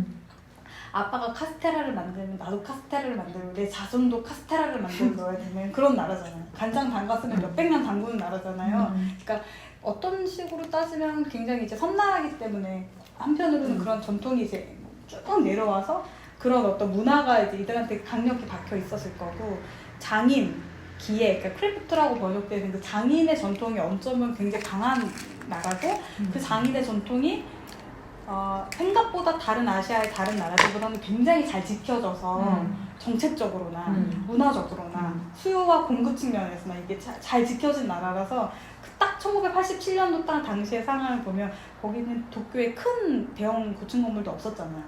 그렇게 짓지 않는다고 누가 얘기했는데 그래서 토요토였나? 하여튼 누가 되게 재밌게 그걸 봤거든요. 그래서 일본 건축에 대해서 우리가 조금 더 들여다보면 너무 재밌을 것 같다. 그러니까 이게 동시에 충돌하는 장인의 전통과 모더니즘과 그리고 포스트 모더니즘이 막 충돌하는데 경제가 호황이야. 그리고 막 전자산업 엄청 부흥하고 이 시대를 조금 더 들여다보면 되게 재밌고 어쩌면 우리의 뭐 반면교사를 하는 수 있다라거나 혹은 우리가 지나온 길과도 이렇게 비교해서 볼 수 있겠구나 생각이 그때 그 영화 보면서 좀 들었던 것 같아요. 그래서 재밌다. 그래서 그 영화 보고 제가 일본의 90년대 건축 보러 가야겠다 이런 생각이 좀 들었었어요. 저런 진짜 좋은 시절의 결과물들을 좀 더 많이 봐야겠다 이 생각을 했고 두 번째는 이제 지난주에 그 지원 씨랑 또 그 소장님이랑 이렇게 셋이서 얘기를 할 때 일본 얘기가 나왔었어요. 지원 씨가 또 도쿄 갔다 오기도 했고 그리고 저거 그 뭐지 여름은 올해 그곳은 아마 네, 올해 그것은 아마 그 책 읽은 얘기도 하기도 했고 왜냐면은 거기서 제가 그 책을 읽고 나서 일본에서 왜 페이를 되게 조금 일하기도 한다고 얘기했었잖아요. 근데 나 정말 이해가 안 됐거든요. 지금 2020 몇 년인데 그런 게 말이 되나? 그리고 뭐 프리츠커상 받고 뭐 이런 정도면은 오케이 뭐 그럴 수 있다 쳐. 근데 그 급이 안 돼도 그런 식의 문화가 남아있다는 게 되게 신기하다. 그게 좀 이상하다. 이렇게 생각하면서 그 책을 봤는데 여름은 오래 남아. 그 책을 읽으면서 비로소 이해가 됐던 게 건축가가 한국에서 생각하는 그 건축가의 개념이 아니고 이제 장애인의 개념 연결된 건축가구나. 그래서 일본은 그게 가능하구나. 뭐 이런 이해를 했다. 이런 얘기를 했었어요. 그래서 일본 건축에 대해서 또 짧게 이 책과 또 상관없이 얘기를 하게 됐어요. 우리는 전통이 뭐 자의에 의해서든 타의에 의해서든 혹은 사회적 변화에 의해서든 많이 사라졌잖아요. 그쵸. 그리고 우리는 건축이 그런 전통이 아니잖아요. 좀 다른 건축가가 그런 식으로 양성되지 않았죠. 그래서 일본 굉장히 특수한 어떤 그러니까 아시아 국가들 중에서도 2차 세계대전 전범국이기도 하고 근데 또 가장 빠르게 성장해서 제일 먼저 아시아에서 제일 먼저 탑을 찍었던 나라니까 어디 나가면 다 일본 사람이라고 물어보고 하던 시절이 있었잖아요. 동양인 좀 생기면 참 우리와 다르지만 또 굉장히 독특한 어떤 그 건축적 전통 안에서 독자적인 세계를 만들고 있고 일본 건축 특유의 어떤 더 좋은 표현이 생각이 안 나는 쪼가 있는 것 같아요. 그래서 뭐라고 해야 되지?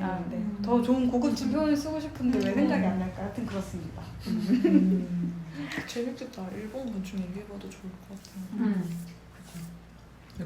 이게 서양 건축의 역사를 그러니까 서양 건축이 우리한테 급격하게 이식이 됐지만 사실 얘네만의 어떤 사회사랑 얽혀서 발전을 한 건축 생산 역사인 것처럼 그래서 우리나라도 되게 급하긴 한데 일본 관점에서도 뭔가 이 역사책의 첫 시점을 쓴다면은 뭐 그런 뭐 에도 시대 뭐 어쩌 시대 전통이다가 갑자기 서양이 이식된 시점부터 그 국제주의 이런 게 이식된 시점부터 근데 말씀하신 대로 뭐 포스트모던이랑 장인 정신이랑 그런 게 막 계속 대치하면서 발전해온 지네만의 역사가 또 있는 거잖아요.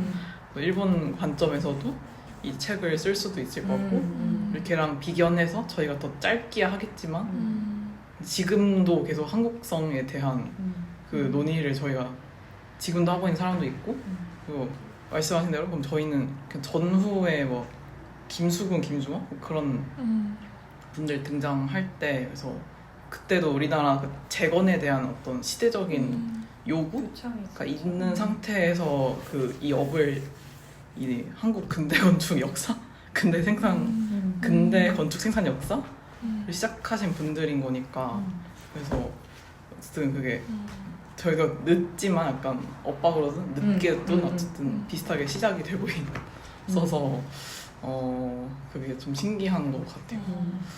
그렇게 다뤄봐도 진짜 재밌을 것 같아요. 네, 동아시아만 해도. 미 중국 빼고. 중국은 또 너무 다르니까. 너무 광활하고. 주제가 네. 너무 또 다르니까. 한국은 진짜 또 다른 이야기인데. 그래서 이 책을 쓰신 것도 서론에선가 뭔가 서양 건축을 뭔가 절대적인 그 규범으로 받아들이는 게 우리의 지금 건축사인데 건축사라 하면은 우린 서양 건축사를 그냥 그 문자 그대로 이렇게 정해진 대로 받아들이는데 그거를 말고 얘네 발전 과정을 이해하고 그래서 그걸로 다시 우리 걸 읽어보자 한국 건축 읽어보자 이런 얘기를 하신 것 같거든요. 그래서 교수님이 또 다음 책을 다른 책 기대돼요. 써주시면 어떨까. 그래도 한국은 그 정인아 교수님 책 쭉 읽으면서 살짝 이해된 부분이 맞아요. 있어. 설명을 또 배경 설명 잘 해주셔서. 맞아요. 생산 관점 아니었지만 어쨌든 통치와 막 이렇게 해가지고. 네. 근데 아마 좀 있으면 안창모 교수님 책 나오지 않을까요? 지금 1강, 2강, 3강 계속 하고 계시잖아요. 세 건축 제약이. 네. 그 지난주 월요일 들어가셨나요? 지난주 월요일에 갔다. 근데 도시 관해서 책 쓰실 것 같아요. 지금 강연하시는 게 아마 그런 거 준비의 일환이지 않을까. 네. 반응도 보고. 네, 반응도 보고 정리도 그걸 얘기를 하면서 좀 정리하시고 해서 그거를 책으로 안 내면 좋지 않을까. 욕심 있으시겠죠. 근데 걔는 또 조금 관점이 다른 것 같아요. 저는 그냥 들으면서 뭔가 그 식민 사관을 다시 사실 그렇게 그런 얘기 되게 많이 네. 저도 지금 어제 저번 주 거 못 들어가지고 기억이 그러니까 거의 한 가물가물. 시간을 예를 들면 이런 얘기를 하는 거예요. 뭐 일본에게 우리가 일방적으로 그렇게 문물이 들어오는 것을 뭐 강요당한 것이 아니라 우리가 좀 더 적극적으로 한 부분이 있었다. 우리가 좀 더 주도적으로 한 부분도 있다. 뭐 이런 계양지에 관한 설명, 동인 차원의 있는 계양지 관련한 것도 뭐 일본과 중국 뭐 이런 이제 자기네들 구역이 있잖아요. 그 구역의 배치나 이런 걸 분석을 하시면서 그런 얘기를 해주신다거나 해서 그분의 이제 초점은 그런 거예요. 사관에 대한 얘기예요. 역사관에 대한 얘기. 그러니까 얘는 생산 역사면 그거는 정치 역사, 사회. 약간 사명감을 가지고 하시는 것 같아요. 네. 그렇구나. 사학과 교수님 아니죠? 건축학과 교수님이시죠? 네, 건축사 전공이시고 건축사. 50년대 그러니까 하여튼 식민지 시기에서 이제 50년대로 넘어오는 걸 가지고 박사 논문을 아마 쓰셨을 거예요. 그래서 뭐 자료 엄청 많이 찾아오시고 요 건물이 여기서 본 사진 요거고 막 이런 거를 설명해 그쵸? 그러면은 와 너무 신기하고 귀한 걸 봤다는 그 박철수 교수님처럼 이렇게 설명을 해주셔가지고 이거를 캡처라도 해서 저장을 해놔야 되지 않을까 이런 생각을. 역사학회에 계신 어떤 약간 이제는 어르신 좀 된 그런 그쵸, 교수님들이 사실 그 근대기에 많은 빈칸들을 채워주셨다는 생각이 들어요. 그러니까 전보희 교수님도 그렇고 뭐 황석 교수님도 그렇고 이제 주거사 쪽에서 박철수 교수님이나 안창문 교수님 이런 분들이 진짜 그런 연구를 많이 해주셔서 지금은 우리가 근대기 자료도 좀 찾을 수 있고 그 시절에 대한 궁금증을 많이 해소하게 됐다 이런 생각이 들거든요. 안창문 교수님 책 내시면 너무 좋을 것 같아요. 나 그리고 이런 책을 이렇게 초반에 읽으면서 런던, 영국은 대체 어떤 나라일까? 영국이 제일 먼저 무슨 런던 시의회가 생기고 LCC. 뭐 주거지, LCC 뭐 하고 바운더리 주거지랑 뭐 밀봉 주거지 해서 아디캐스는 독일인가? 그 조닝은 독일인가요? 네, 조닝은 아디캐스. 독일. 네, 헷갈렸어요. 그래서 독일에 도시 계획 공부하러 가는구나 이런 이해를 네, 했죠. 그리고 영국 그래서 막 특히 뭐라 그러죠? 복지 관한 것들에 대해서 영국이 제일 빨리 했다는 먼저 했다던가 그 시대에 이런 것들을 다 만들었다던가 하는 얘기들이 굉장히 많잖아요.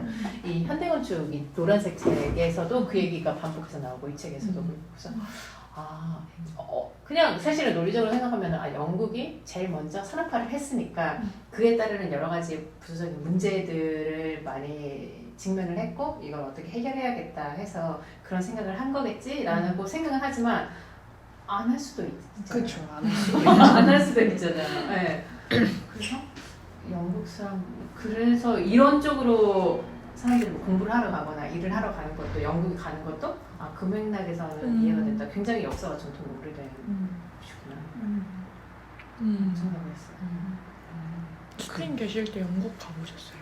네? 영국? 네네네. 가보시긴 했는데. 네, 그냥 뭐 한 며칠 여행 뭐 이렇게 갔지. 바르셀로나가 카탈루냐가 스페인에서 가장 그러니까 가장 원하고 어. 가장 발전된 도시였다면서요. 나오니까. 나오는데. 그래요? 그래서 제가 그래서 독립하려고 하는 거구나. 그러니까 공업이 굉장히 발달해가지고 맞아요. 공업 제일 공업이 많고. 발달. 아니 근데 그 얘기 해주셨거든요. 그 앞에 바다는 약간 그 무역을 위한 바다지. 그 뭐지? 공장 폐수가 내려가는 곳이지 맞아. 거기는 수용을 위한 곳이 그러니까 아니고 공업단지 같은 네. 공간으로 그때 얘기해 주셨던 생각이 나가지고 20년 전 지금도 그렇지 않을까? 바르셀로나 진짜 토박이 사는 사람들은 거기서 수영해? 그러면 안 돼. 에이 애비야 이런 곳인데 어떤 이런 그 국가들 간의 어떤 뭐 지정학적인 관계라던가 이런 변화라던가 이런 것들을 좀 깨우치고 보니까 저는 조금 더 흥미로웠다. 지점이 있어요. 저 사실 약간 정치에 좀 역사에 잘 몰랐는데 이게 있다 보니까 제가 중간쯤 읽고 건축가 이름보다 그냥 뭐 이렇게 왕이 누구여서 대통령 뭐 이런 거 있잖아요. 맞아. 이거를 굳이 알아야 돼? 어디서 이러면서 시의회를 몇 년도에 만들었고 여기 뭐 이런 지금 거. 코르부지에는 정말 이만큼밖에 안 나와요. 근데 깜짝 놀랐어. 건축 사책에 코르부지에랑 밑에 이렇게 안 나올 수 있어? 이러면서. 왜냐면 우리는 약간 되게 신격화된 존재처럼 배우잖아요. 그래도 코르부지에는 따로 업무 맞아요. 네. 정리를 해주더라고요. 네. 중요한 분이 이상이지. 맞구나. 도시를 얘기했기 때문에. 근데 저는 약간 그 앞부분에서 이렇게 막 데스틴 나오고 이럴 때 그 네덜란드가 전쟁에서 중립을 해서 얘네는 뭐 교류가 뭐 이렇게 제한적이었고 이런 어떤 배경 설명이 되게 신기했어요. 그러니까 이 나라가 전쟁에서 참여했냐 안 했냐, 중립을 했냐, 아니면 뭐 미국은 전쟁이 완전 있었지만 대륙 바깥이어서 완전 그 상황이 다르잖아요. 그래서 이 어떤 세계사에서 어떤 국가가 어떤 상황에 처하느냐에 따라서 거기 안에 사는 사람들의 바운더리가 딱 정해지는 느낌. 그래서 자기네들끼리 막 고민해가지고 걔네는 또 약간 독자적인 그런 걸 만들었잖아요. 그래서 만약에 3차 세계대전이 일어난다면 한국에서 날 것 같은데 그렇다면 어떻게 될 건가? 우리가 되게 지정학적으로 그리고 이제 세계사회에 이 국가가 어떻게 끼냐 마냐 근데 우리나라는 완전 껴있는 나라잖아요. 이 나라는 앞으로 어떻게 될까? 그 생각을 계속 하면서 보게 된 것 같아요. 근데 결론에서 약간 그 결론 부분이 있고 약간 제가 순간 약간 맥이 좀 딱 풀려서 희망이 없는 건가? 이거 그냥 이미 오바됐고 이미 끝났고 그냥 내 인생 하나 잘 정돈하면 되는 건가? 그건가? 막 이런 생각이 들면서 순간 약간 좀 저도 벙쪄가지고 약간의 집중력이 흔들리긴 했는데 그냥 앞으로 어떻게 될 건가? 뭐 생산 체계가 변하는 걸까요 지금? 뭐 AI나 이런 것도 기술의 변화니까 여기서 기술 뭐 생산 구조 계급 이런 얘기가 나왔는데 그 생산은 기술 변화 이런 것도 있었고 사회의 어떤 정치적인 뭐 세계 지정학적인 그런 것도 있을 거고 우리나라 계급은 이제 양극화 더 심해지고 있고 어쩔 건가? 근데 이게 조합이 돼서 결국 또 뭐 이런저런 길로 막 갈라지고 막 합쳐지고 하잖아요. 그게 그 다음 분기점이 뭘까 궁금하긴 해요. 그러니까. 노동의 가치에 대한 평가도 달라질 것 같고 완전 우리가 하는 완전. 노동의 형태도 달라질 것 같고 그러니까 포도 자동차 컨베이어 벨트에서 뭘 내가 막 이렇게 하는 게 아닐 것 같아요. 그죠, 이제 다 진짜. 로봇이 하고. 그쵸. 네. 그 집도 뭐 콘크리트 이렇게 자기 혼자 로봇이 부어서 다 짓더라고요. 근데 이제 노동도 그런데 그런 무슨 화이트 칼라들도 그 노동도 AI가 대체를 하잖아요. 그렇죠. 근데 뭔가 계속해서 앞부분에서 얘기 나왔던 게 노동 과정에서 어떤 내 삶과 이게 일치되고 그게 아예 우리는 없어지는 삶이 될 수도 있겠구나.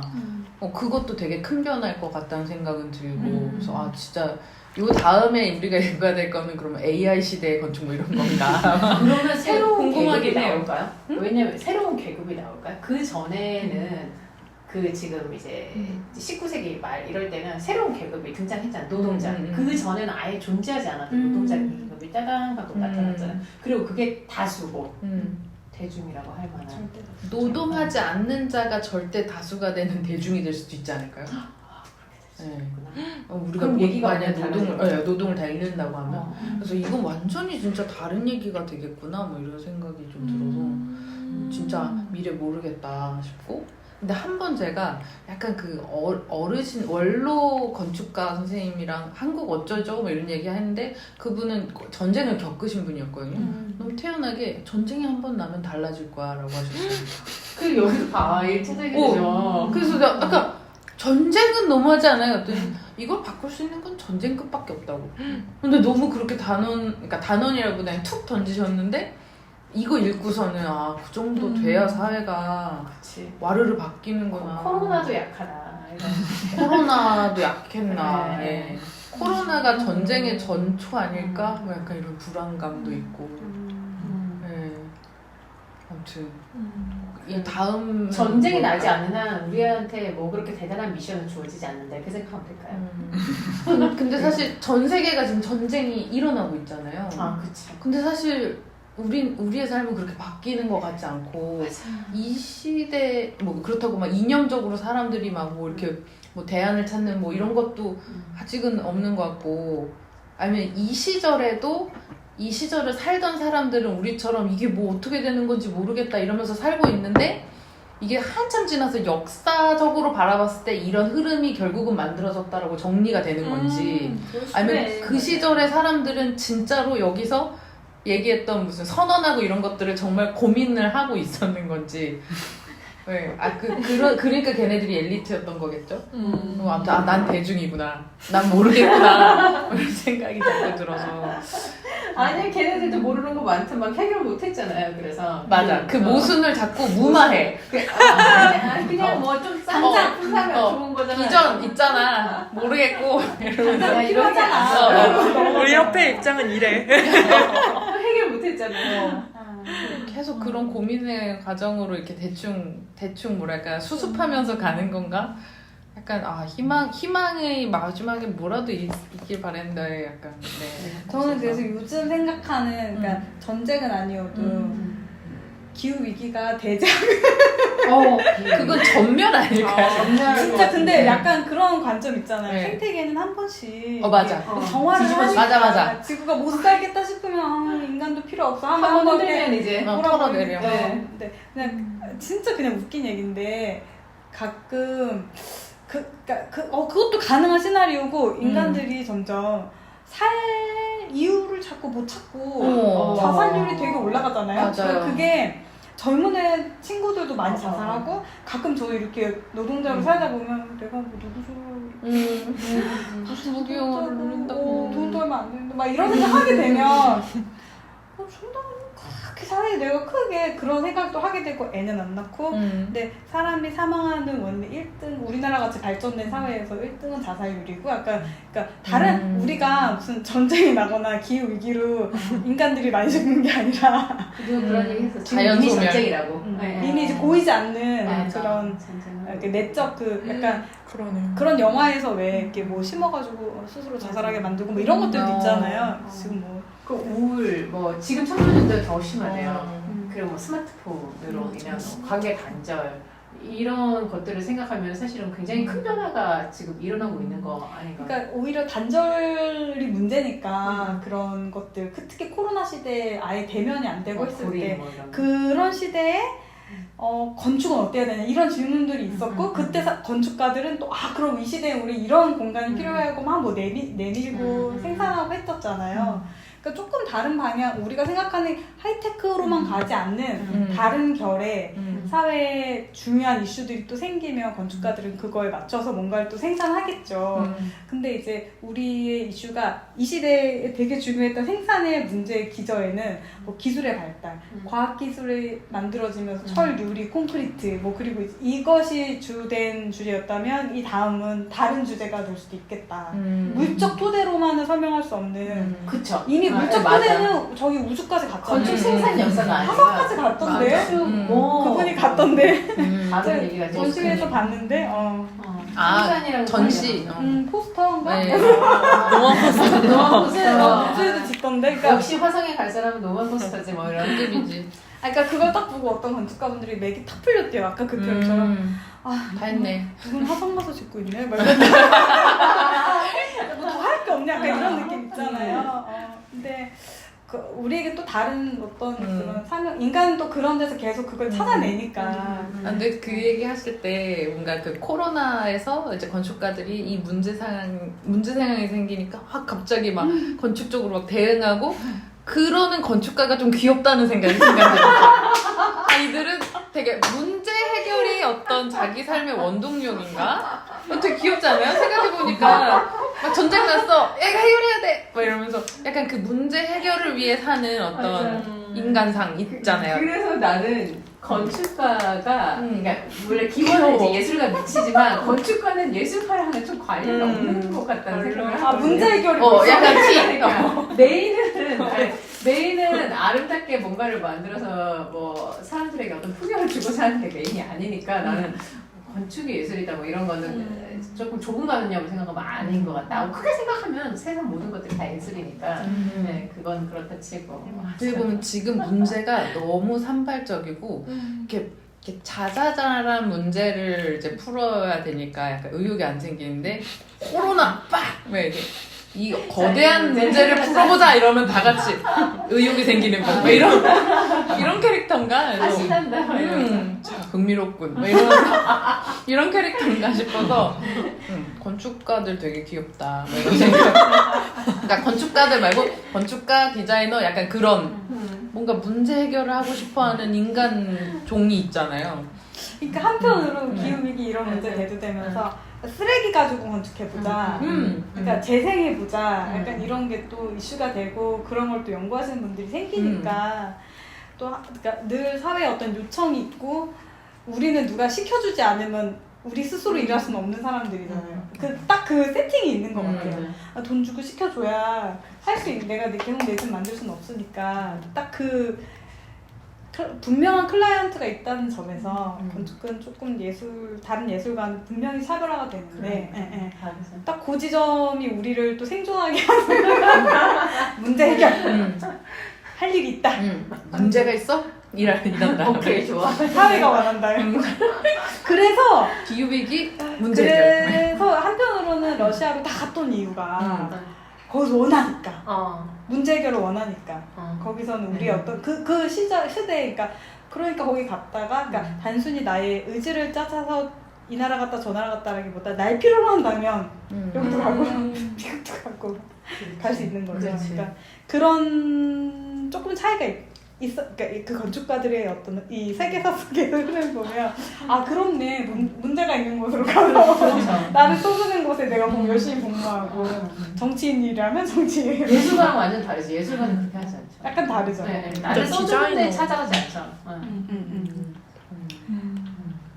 그런 차이가 있네요.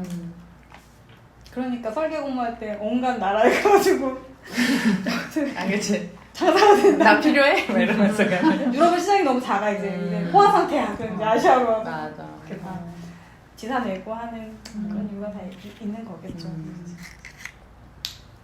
재밌네요 이렇게 보고. 그러니까 과거에서 이렇게 생각하다가 또 이런저런 걸 하다 보니 생각이 바뀌어서 약간 노선을 트는 얘기들도 가끔 있었잖아요.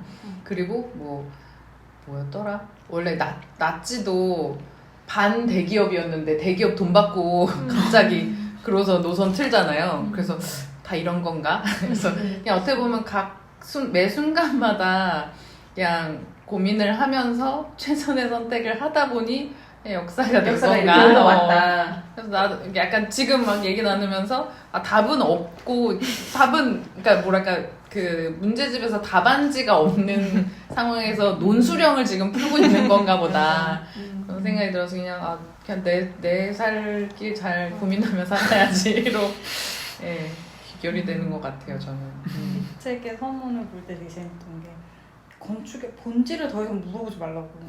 본질이 어딨어요? 그냥 하는 거지. 약간 이런 느낌 있잖아요. 주어진 조건이 있고. 아직 그 본질 물어보는 사람이 있어?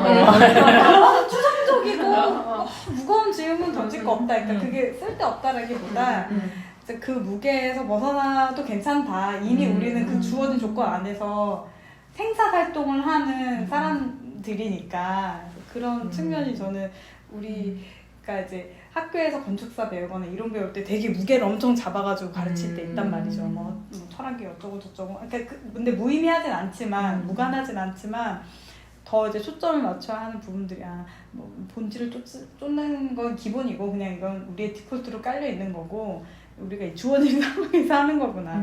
이 책이 약간 정신 차려 약간 이렇게 회초리를 들고 역사 공부한다고 뻘짓하시고 정신 차려 이렇게 약간 그런 생각도 들었어요. 그러니까 스타 아키텍트들 꼬르부지에 막 신봉하고 그런 거 있잖아요. 약간 너무 우상 숭배하듯이 아니야 이 사람들도 그냥 필요하니까 한 거야. 약간 이런 식으로 우리와 그 큰 강을 이렇게 좁혀줬다 그런 생각이 좀 들어서 먼 나라 얘기지만 그렇게 먼 나라는 아니다라는 생각을 하게 돼서 박인석도 감사하다는 마음.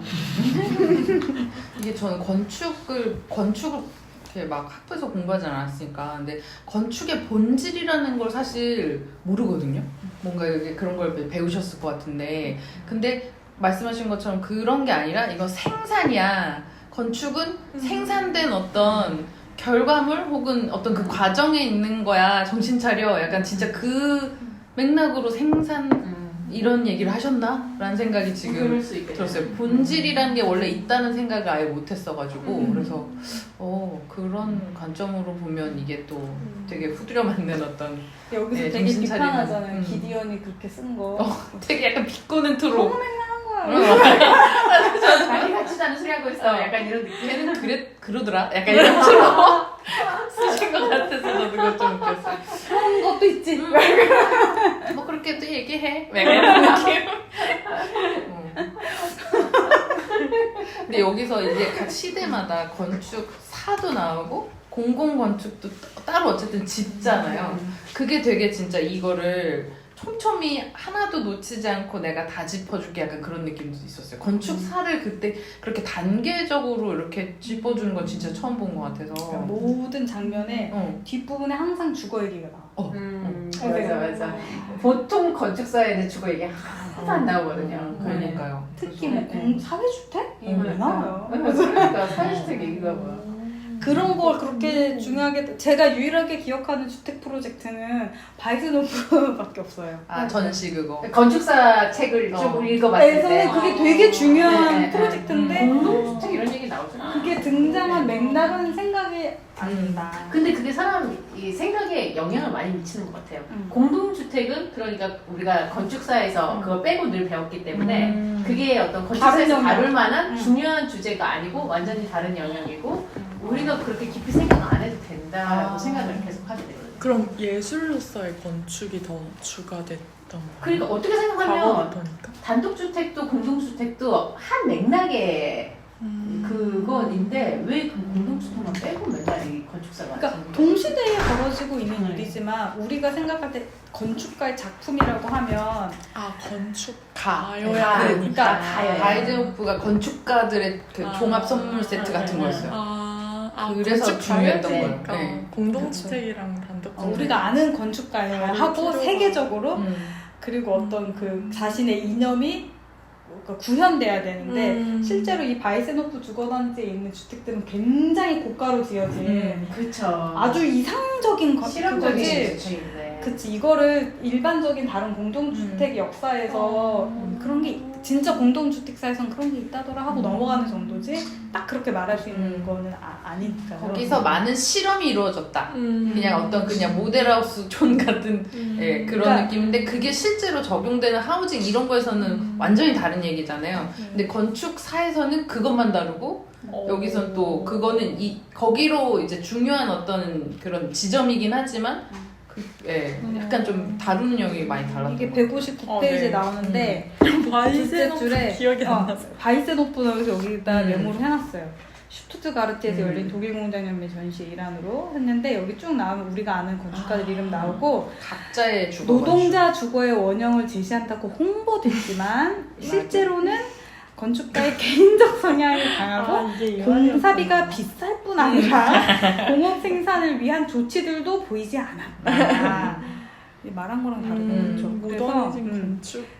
그렇지만 대중들에게 모더니즘의 모더니즘 건축이 이미지. 그것만 딱 심어준 제가 거죠. 생각할 땐 이미지였어. 맞아. 모더니즘이란 이런 거야. 멋진데? 막 이렇게 해서. 그러니까 모더니즘의 어휘로 공동주택을 만든다면 이런 거야 하고 약간 진짜 고가의 모델하우스를 만든 거죠. 그래서 저희는 배우지만 공동주택 역사에서는 어쩌면 한 역할이 모델하우스인 때문에. 거죠. 네. 정말 그렇게 생각해요. 맞아요. 모델하우스. 근데 어쨌든 이걸로 약간 가능성을 이렇게 뭐랄까 비전을 심어주기는 했으니까 멋지다 뭔가 이런 식으로 변화될 수 있구나 이거를 심는 거는 되게 중요하긴 나 했다고. 근데 이 페이지가 여기다 페이지를 해놨는데 너무 재밌던 게 읽으면서 25년대 파리 박람회에서는 아르데코 양식이고 27년 슈투트가르트에서는 바이센호프 주거단지 모더니즘 건축이고 29년 바르셀로나 박람회에서는 까탈루냐 그래서 이게 왔다리 갔다리 5년도 안 되는데 정말 그때 얼마나 많은 일들이 이렇게 엄청나죠. 놀라운데 동시대에 이런 일이 미스도 바빴겠어. 진짜 바빴을 것 정신 같아. 너무 없었지. 네. 그러고 또 망명한 거죠. 그리고 또 대공원 그거죠. 그 지난 시간에도 제가 얘기했는데 미스가 그로피스한테 이제 쫓고 먹고 19년에 22년에 그걸 발표를 하잖아요.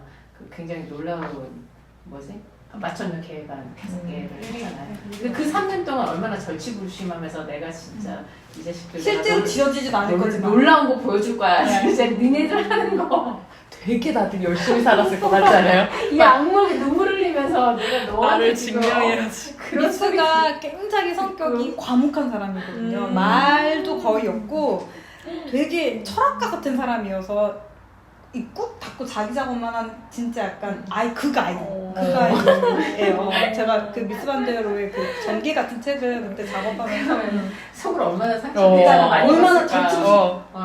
말도 안 하고. 우리는 네가 하는 건축이랑 달라. 이런 소리를 들었을 때 정말 그 상처라는 것은 그 자존심의 상처라는 거는 근데 되게 뭐랄까 그래도 자기 조국에서 뭔가 해보겠다는 그게 되게 강했다고 느껴지는 게 여기서도 보면 그 바우하우스를 맡고 나서 그 바이마르 공화국이 거의 이제 패망해 가면서 안 되니까 이제 베를린 대사로에 있다가 베를린까지 가서 맞아. 1년도 채 못하고 맞아. 해결돼서 결국 어쩔 수 없이 미국으로 넘어갔는데 그때 그 여정이 너무 슬픈 거죠. 이 건축가의 입장에서.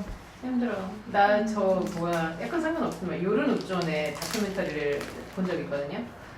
너무 슬퍼.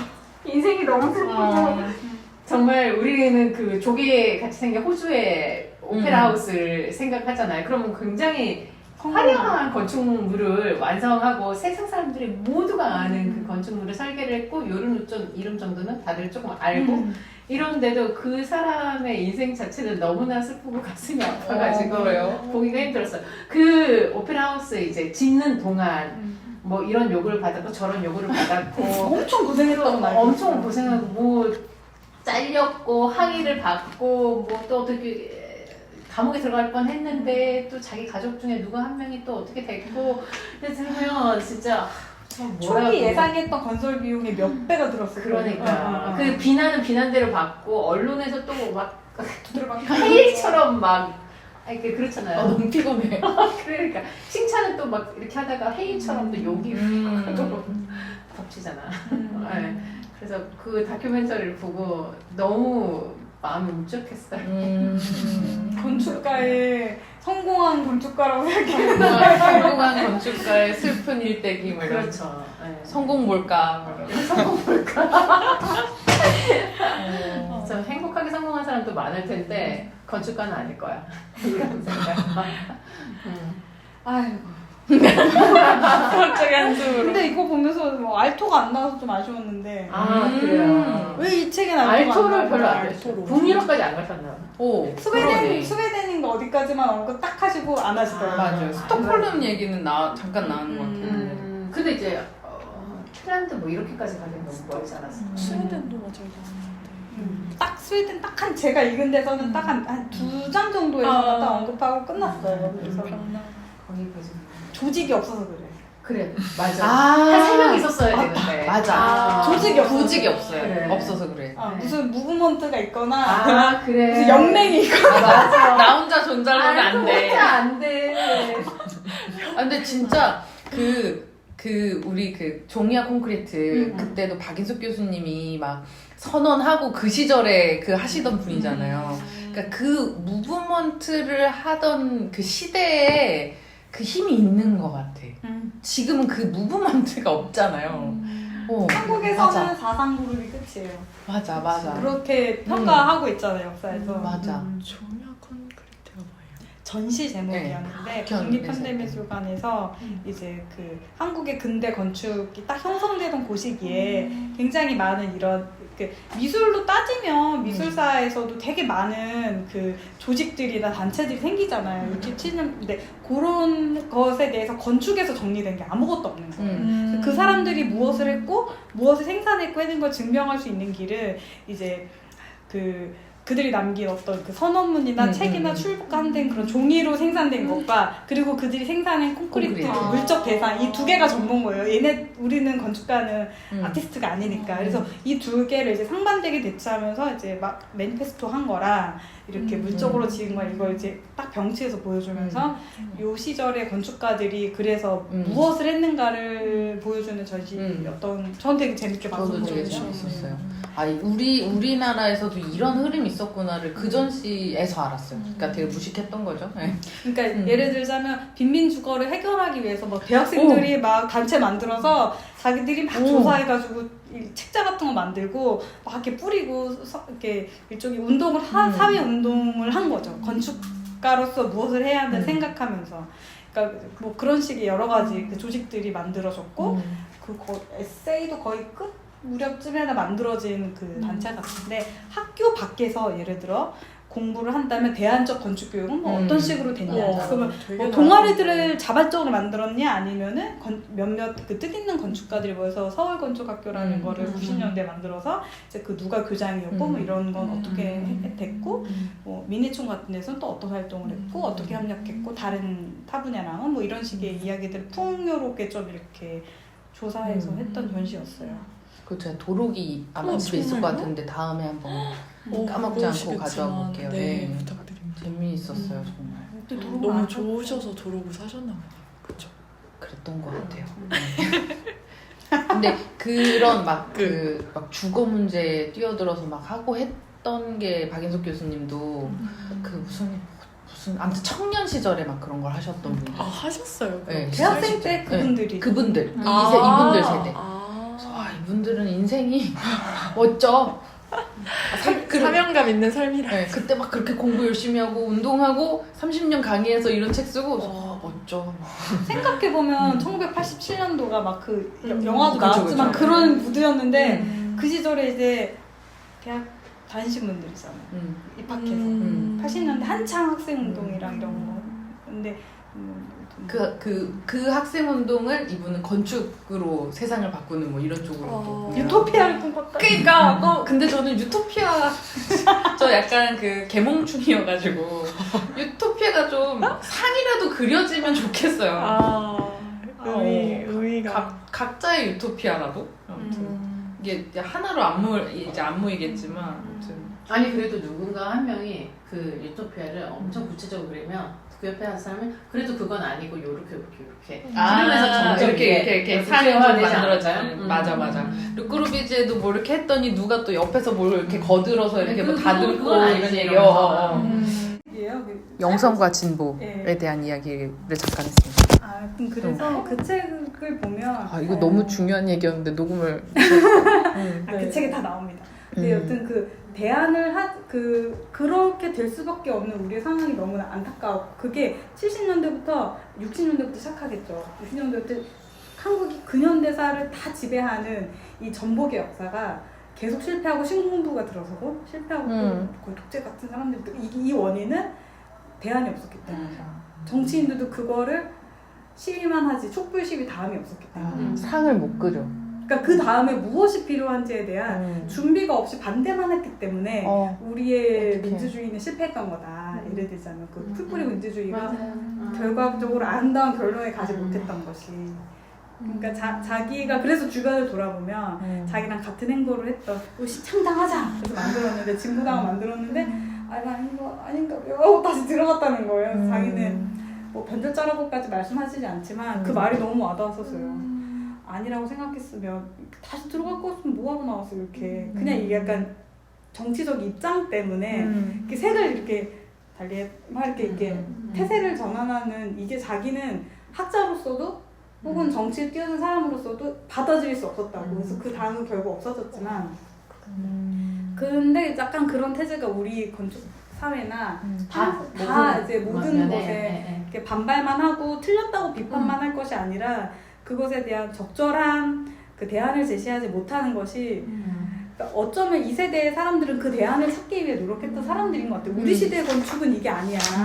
철과 유리와 콘크리트가 만들어졌잖아. 그럼 우리가 대안을 제시해야지. 그래서 뭐라도 나왔나 봐요. 그치. 그러니까 뭐라도. 그러면 이제 뭐 철로 아르누보로 해볼까? 아니면 그럼 콘크리트로 비스무리하게 적을까? 뭐 이렇게 하다가 아니야. 우리의 시대 정신은 기계 미학이야. 해서 이렇게 딱딱딱 하잖아요. 근데 이제 그 안에 뭐 여러 가지의 의미를 또 담았겠죠. 근데 저는 항상 제가 떠올릴 때 미스가 생각하는 것이 정말 기계적인 어떤 미학의 어떤 정점에 다다른 인면, 콘크리트 건물 막 이렇게 생각하지만 미스가 이렇게 자기 에세이 자기가 쓴 거에 보면 항상 돌 하나하나를 쌓는 장인의 마음으로 설계를 했다는 거. 그러니까 내 마음 깊은 곳에는 돌을 하나하나 쌓던 그 장인 정신의 그 수공예적 그것을 기반으로 그 기계 미학을 구현한 그러니까 이 세계와 이 세계를 연결하려고자 했던 어떤 그러니까 이제 시그린 빌딩의 멀리언을 보고 장인 정신의 극치다 뭐 이런 얘기 하잖아요. 디테일이 살아있습니다. 그리고 그 좋은 건축과 그렇지 않은 건축을 구분하는 절대적 기준은 될 수 없지만 그러면 그걸 판가름한 하나의 요소로 우리가 디테일의 신이다 약간 갈 때까지 간 현대 건축에서도 이렇게 갈 때까지 간 건물 보면 막 감탄하잖아. 그때 기억나요? 선원품 보고 우리 막 감탄하고 이게 이럴 일이야. 이렇게까지 만들 일이야. 맞아. 근데 이제 어딘가에는 이제 그런 정신을 담겠다라고 하는 그 어떤 그 뭐랄까 굉장한 변혁의 시대에 섰던 한 건축가가 제시했던 대안은 그런 거였던 것 같아요. 그거는 뭔가 세상에 대한 대안이라기보다는 이 세상이라는 걸 난 인정하고 이 세상을 사랑하는 나의 태도는 이거야라는 개인적 선택에 가깝게 느껴져요. 그 건축물 하나라서 그럴 수도 있지만 이게 뭔가 뭔가를 제한하고 단결하자라는 주장보다는 그런 현대 건축물들은 그냥 이런 세계에서 난 이렇게 살아가겠어, 이렇게 끝까지 가겠어라는 내 세계를 개인의 세계 굉장히 개인적인. 그렇지. 지금 이 시대가 개인주의 시대이기 때문에 모더니즘이 미국으로 가면서 그냥 개인의 작업으로 약간 어떻게 보면 그 격이 좀 달라졌다는 얘기가 나왔었는데 미스가 가기 전에는 여기서 막 뭐 무브먼트를 하다가 이제 자본으로 하면서 개인의 작업으로 하게 된 게 아닐까. 근데 그것도 어쨌든 이 맥락이 있기 때문에 그 사람의 어떤 생각을 읽을 수는 있는 것 같기는 해요. 어쨌든 이런 걸 만들어냄으로써 뭔가를 얘기는 하고 싶었던 거는 느껴지지 않나 이런 미스가 생각도 미국에 들어요. 가서 친구가 없었겠지. 그러니까 무브먼트를 할 수 없겠지. 그러니까 이게 사회적으로 그걸 넘어간 친구가 많았는데 너무 넓었던 거야? 그걸 같이 해야 될 이유가 없는 사회니까. 그렇지. 맞아. 네. 미국은. 맞아. 자본이 그런 걸 친구야. 같이 얘기할 예를 들어. 친구가 없어. 사회적인 어떤 걸 해보자면서 하기보다 음. 그냥 나의 어떤 그 철학적 가치를 그냥 더 공고히 해가면서 나의 세계를 깊이 해가는 거지. 미스가 그래서 미국에서 생산한 작품들이 뭐 죽어 이런 거 없잖아요. 그냥 그치. 아니요, 그 마무리 있잖아요. 미스의 평면의 마무리는 미국에서 하긴 했죠. 네. 그게 약간 건축가로서 그러니까 사회에 어떤 복무하는 그런 사람의 어떤 그 사회적 그 책임보다는 건축 아티스트 작가로서 그러니까 그 예술적 측면에 그쵸. 우리가 지금 얘기한 자기 거기에서는 완성의 여기서 길에서. 완성이겠죠. 근데 그 태동하기 전에 이런 어휘나 이런 태도를 선택하게 된 그 기저에서는 다 베를린과 독일에 살아서 이제 그 세계를 보면서 했던 그 기억들이 동시에 이제 공존하는 거예요. 거기서 만들어지는 거거든요. 나는 그것도 있는 것 같은데 진짜로 고립되고 친구가 없고 그룹 피울 수도 없고 그렇지 않아요? 어떤 그룹이 있어야 뭔가를 할 수 있는 건데 이미 물리적으로 뭐 지리적으로 그러니까 저는 배울 때 인터내셔널 스타일이라는 게 되게 중요하게 배웠거든요. 그래서 이게 전 세계를 휩쓴 모더니즘의 언어라고 생각했는데 지금 따지고 보면 이제 그게 미국 모마에서 열린 전시였잖아요. 그러니까 걔네는 이거를 이렇게 세계 각지에서 일어나는 비슷한 모더니즘 건축 언어 너 정도로밖에는 못 묶었던 것 같아요. 그러니까 그 안에 어떤 정신이라던가 혹은 이 세계, 그러니까 유럽이나 뭐 하여튼 곳곳에서 벌어졌던 이런 상황들을 이 역사가 기술하듯이 맥락이나 이들의 어떤 운동적 측면이나 그 유토피아를 갈망한 어떤 그것을 깊게 본다기보다 어떤 현상으로 딱 그 단면만 잘라본 거죠. 여기도 있고 여기도 있고 여기도 있고 곳곳에서 비슷한 형태의 모더니즘 언어를 하는 다양한 새로운 애들이 양식이 있어. 굉장히 그러니까 이걸 양식이라고 곳곳이라고 하기도 좀 그래. 그 자기 아는 미국이랑 이제 유럽 엮은데 걔네가 아는 걔네 아는 세상은 걔네 세계. 걔네는 미국에 그러면은 그 맞잖아요. 그 뭐 영화 같은 것도 미국의 외계인이 침공하면 이제 세계 외계인이 침공한 거고. 그러니까 정말 서양을 딱 주체로 딱 보고 하는 시각인데 하여튼 그런 생각이 드니까 약간 씁쓸한 단어로 느껴지기도 하네요. 그게 국제주의 양식이라는 말로 다 이렇게 다 포괄하기고 퉁치기에는 어디까지 국제야? 이들이 걸어온 길이 너무 순탄치가 않았는데 지금 생각해보니까 근데 진짜 이게 사회가 달랐던 것 같다는 생각은 들어요. 미국 자체는 사회라는 게 중요한 게 아니라 자본이 그냥 메인이니까 뭐 그런 걸 굳이 할 필요가 없었던 땅인 것 같고 여긴 진짜 뭔가 사회라는 거를 뭔가 만들어 보고 싶었던 이런 마음들이 있는 땅이었으니까. 사고방식 자체가 다르니까. 그래서 완전히 다르구나. 신대륙의 나라를 그래서 그런가? 미국은 이제 막 이런 하이라이즈의 도시가 있는 반면 유럽은 되게 그쵸. 기존에 있던 도시가 있으니까 아무래도. 도시에서도 약간 그런 느낌이 드는 역사와 약간 그런 있으니까.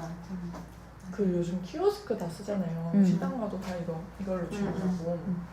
근데 저 이탈리아 작년에 갔을 때는 거의 키오스크가 없더라고요.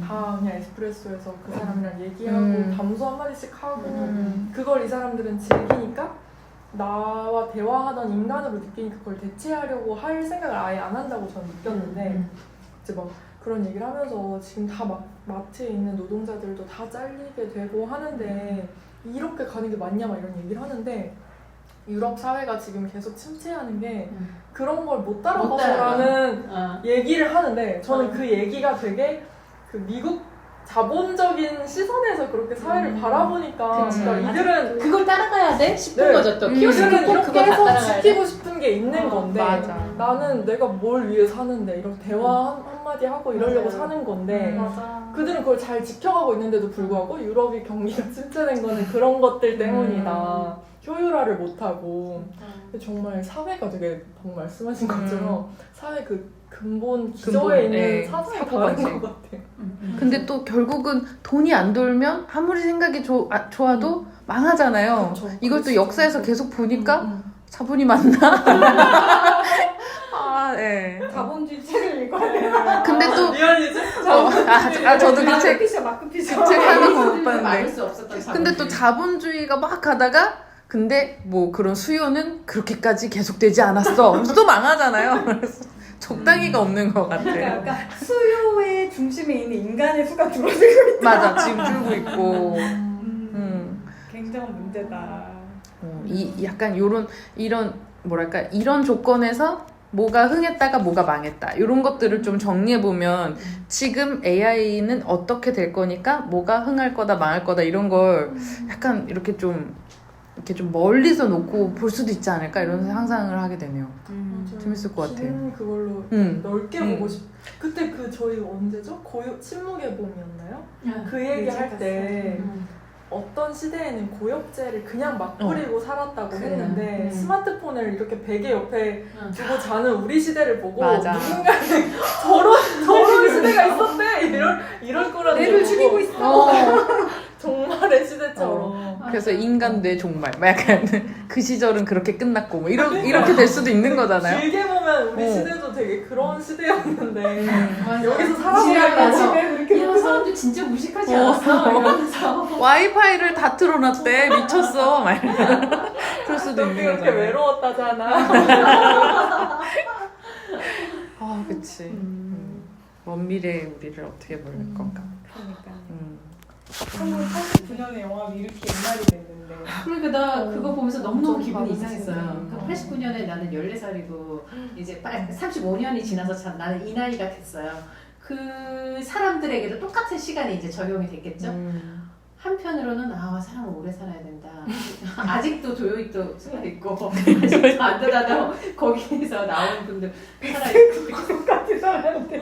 그 생각이 난 왜냐면 조요이토가 저때 몇 살이었는데 지금 약간 소름 돋았거든요. 근데 생각해보니까 90도 안 되었더라고요. 90점 오래 살아야 된다 이런 생각도 들고 이렇게 그 긴 시간 간격이 있는 걸 그 시대도 지금도 내가 실감나게 느끼잖아요. 그러면 약간 그거 한 거 같은 느낌 들어요. 탄신. 타임슬립? 아니면은 시간을 이렇게 거슬러 올라가고 이런 거 타임슬립 말고 다른 단어 있지 않아요? 시간 여행자? 뭐지? 어쨌든 되게 신기한 기분이 들었어요. 저렇게 젊은 시절에 있었구나 저 건축가들. 그리고 그치. 한편으로는 그 나온 건축가들이 지금도 이제 다 호명되는 사람들인데 호명되지 않는 사람들이 있어. 그 여자 건축가. 그 여자 건축가 되게 궁금했어요. 그러니까요. 왜 여자들은 계속 호명되지 않나? 그러니까 나도 왜 그럴까 여자라서 그런가라는 생각 하나랑 두 번째는 혹시나 일찍 돌아가시거나 하지 않았을까? 내가 안 찾아봤네. 네, 안 찾아. 그 뭐지? 신호하라? 신호하라의 밑에서 제일 눈에 띄는 두 사람이 토요이토랑 그 여자라고 하면서 거의 토요이토급이었는데. 네, 그러니까요. 그래요? 그래서 제가 근데 왜 내가 이분을 모르지? 근데 설계한 건물 보면 되게 특이해. 진짜. 그리고 이제 그 건물들 쭉 보면 그래서 1990년대 우리나라에 그렇게 철판이 많았구나.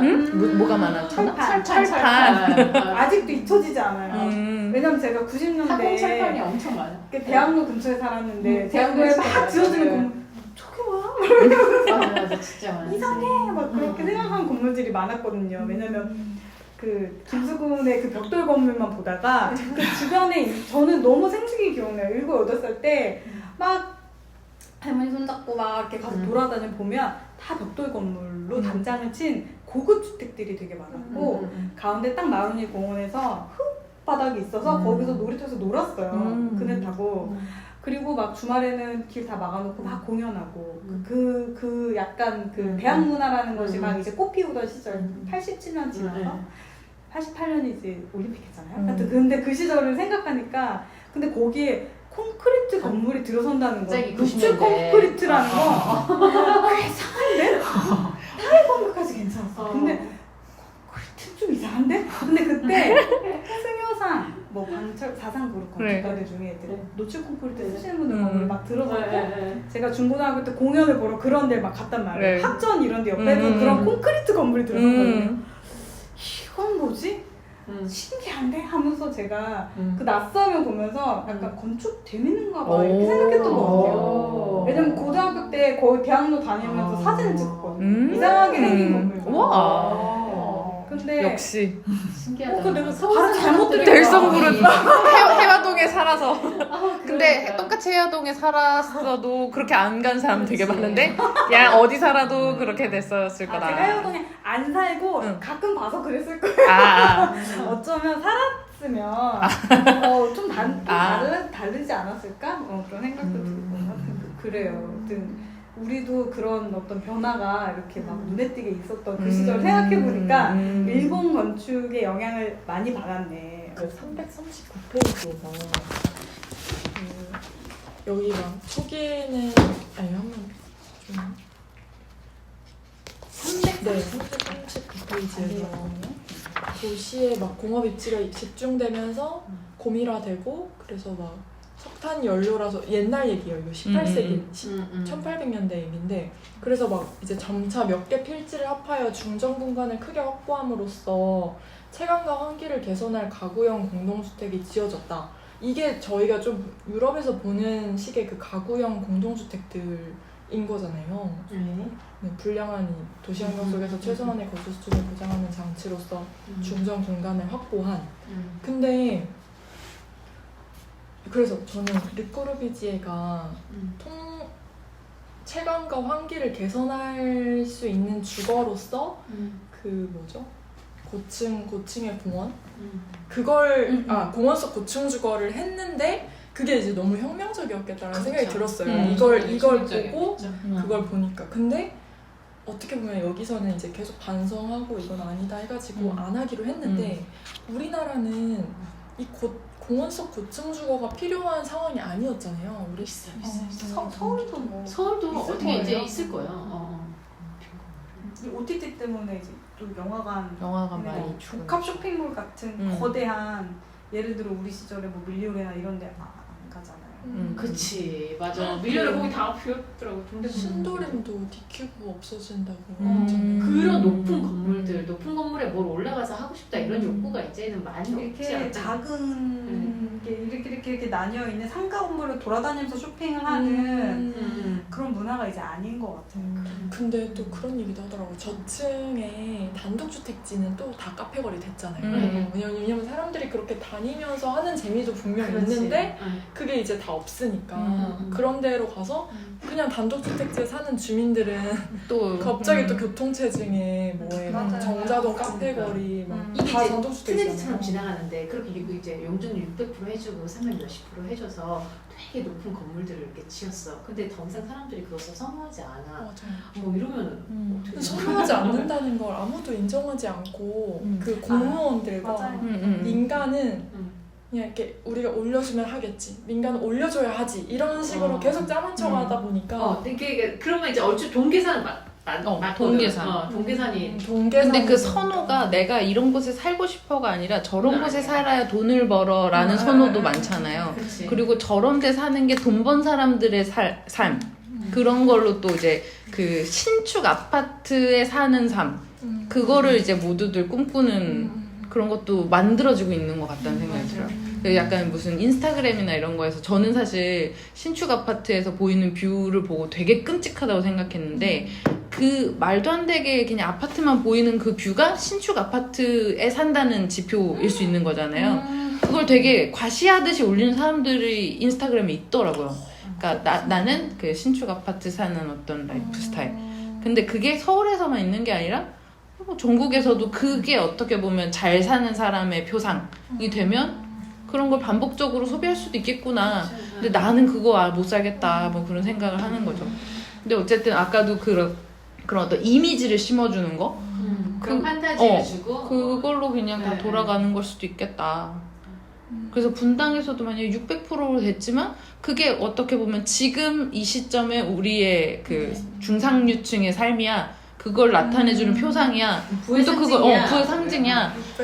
그러면 600이 멋지지. 이렇게 될 수도 있지 않을까? 생각하면 정말 사람들의 뭐랄까 세뇌해서 돈을 굴리는 거 방법은 참 되게 많다. 그런 생각이. 그래서 광고 이런 거 다 부질없다. 아니 부질없다가 아니라 얘네가 사회악이고 언론이 사회악이고 약간. 진짜 이렇게 몇 번 깨져봐야 되는데 어떻게든 광고로 살리는 경우도 있잖아요. 그렇죠. 말도 없는 수요 예측으로 이렇게 했는데. 맞아. 한 20년 정도 지나면 진짜 뭐 후회를 하든 재탄을 하든 어떤 좀 비극적인 상황이 올까봐 콘크리트 쓰레기더미에 이렇게 맞아요. 진짜 그렇게 살고 있을 것 같아. 그래서 어떻게 저 보면 역세권 청년주택에 다들 텅텅 빈 건물 몇 개 있고 그 사이에 우리 집이야 막 이런 식인 거지. 그 설악산 앞에 설악동에 모텔이나 펜션이나 호텔들 텅텅 빈 거 몰라요. 보셨어요? 몰라요. 진짜. 무서웠어요. 아 진짜? 건물 한 그게 뭐 어디 다큐에 나왔어요? 뉴스에 나왔어요? 그 다큐는 수십 번 아. 거의 15년, 20년 됐어요. 아, 그래요? 건물 텅텅 빈지. 설악산 최근에 안 가보셨나요? 안 가봤죠. 저는 그냥 지나가다 보는데 네. 무섭더라고요. 유명 도시예요, 진짜. 진짜? 근데 그걸 헐 수도 없어. 국가가 헐 수 없죠. 아 그치. 사유재산인데. 근데 사유재산 내 건물이야? 내가 돈을 들여서 그걸 왜 헐어? 그치. 개발할 게 아니면. 돈도 없는데 나는?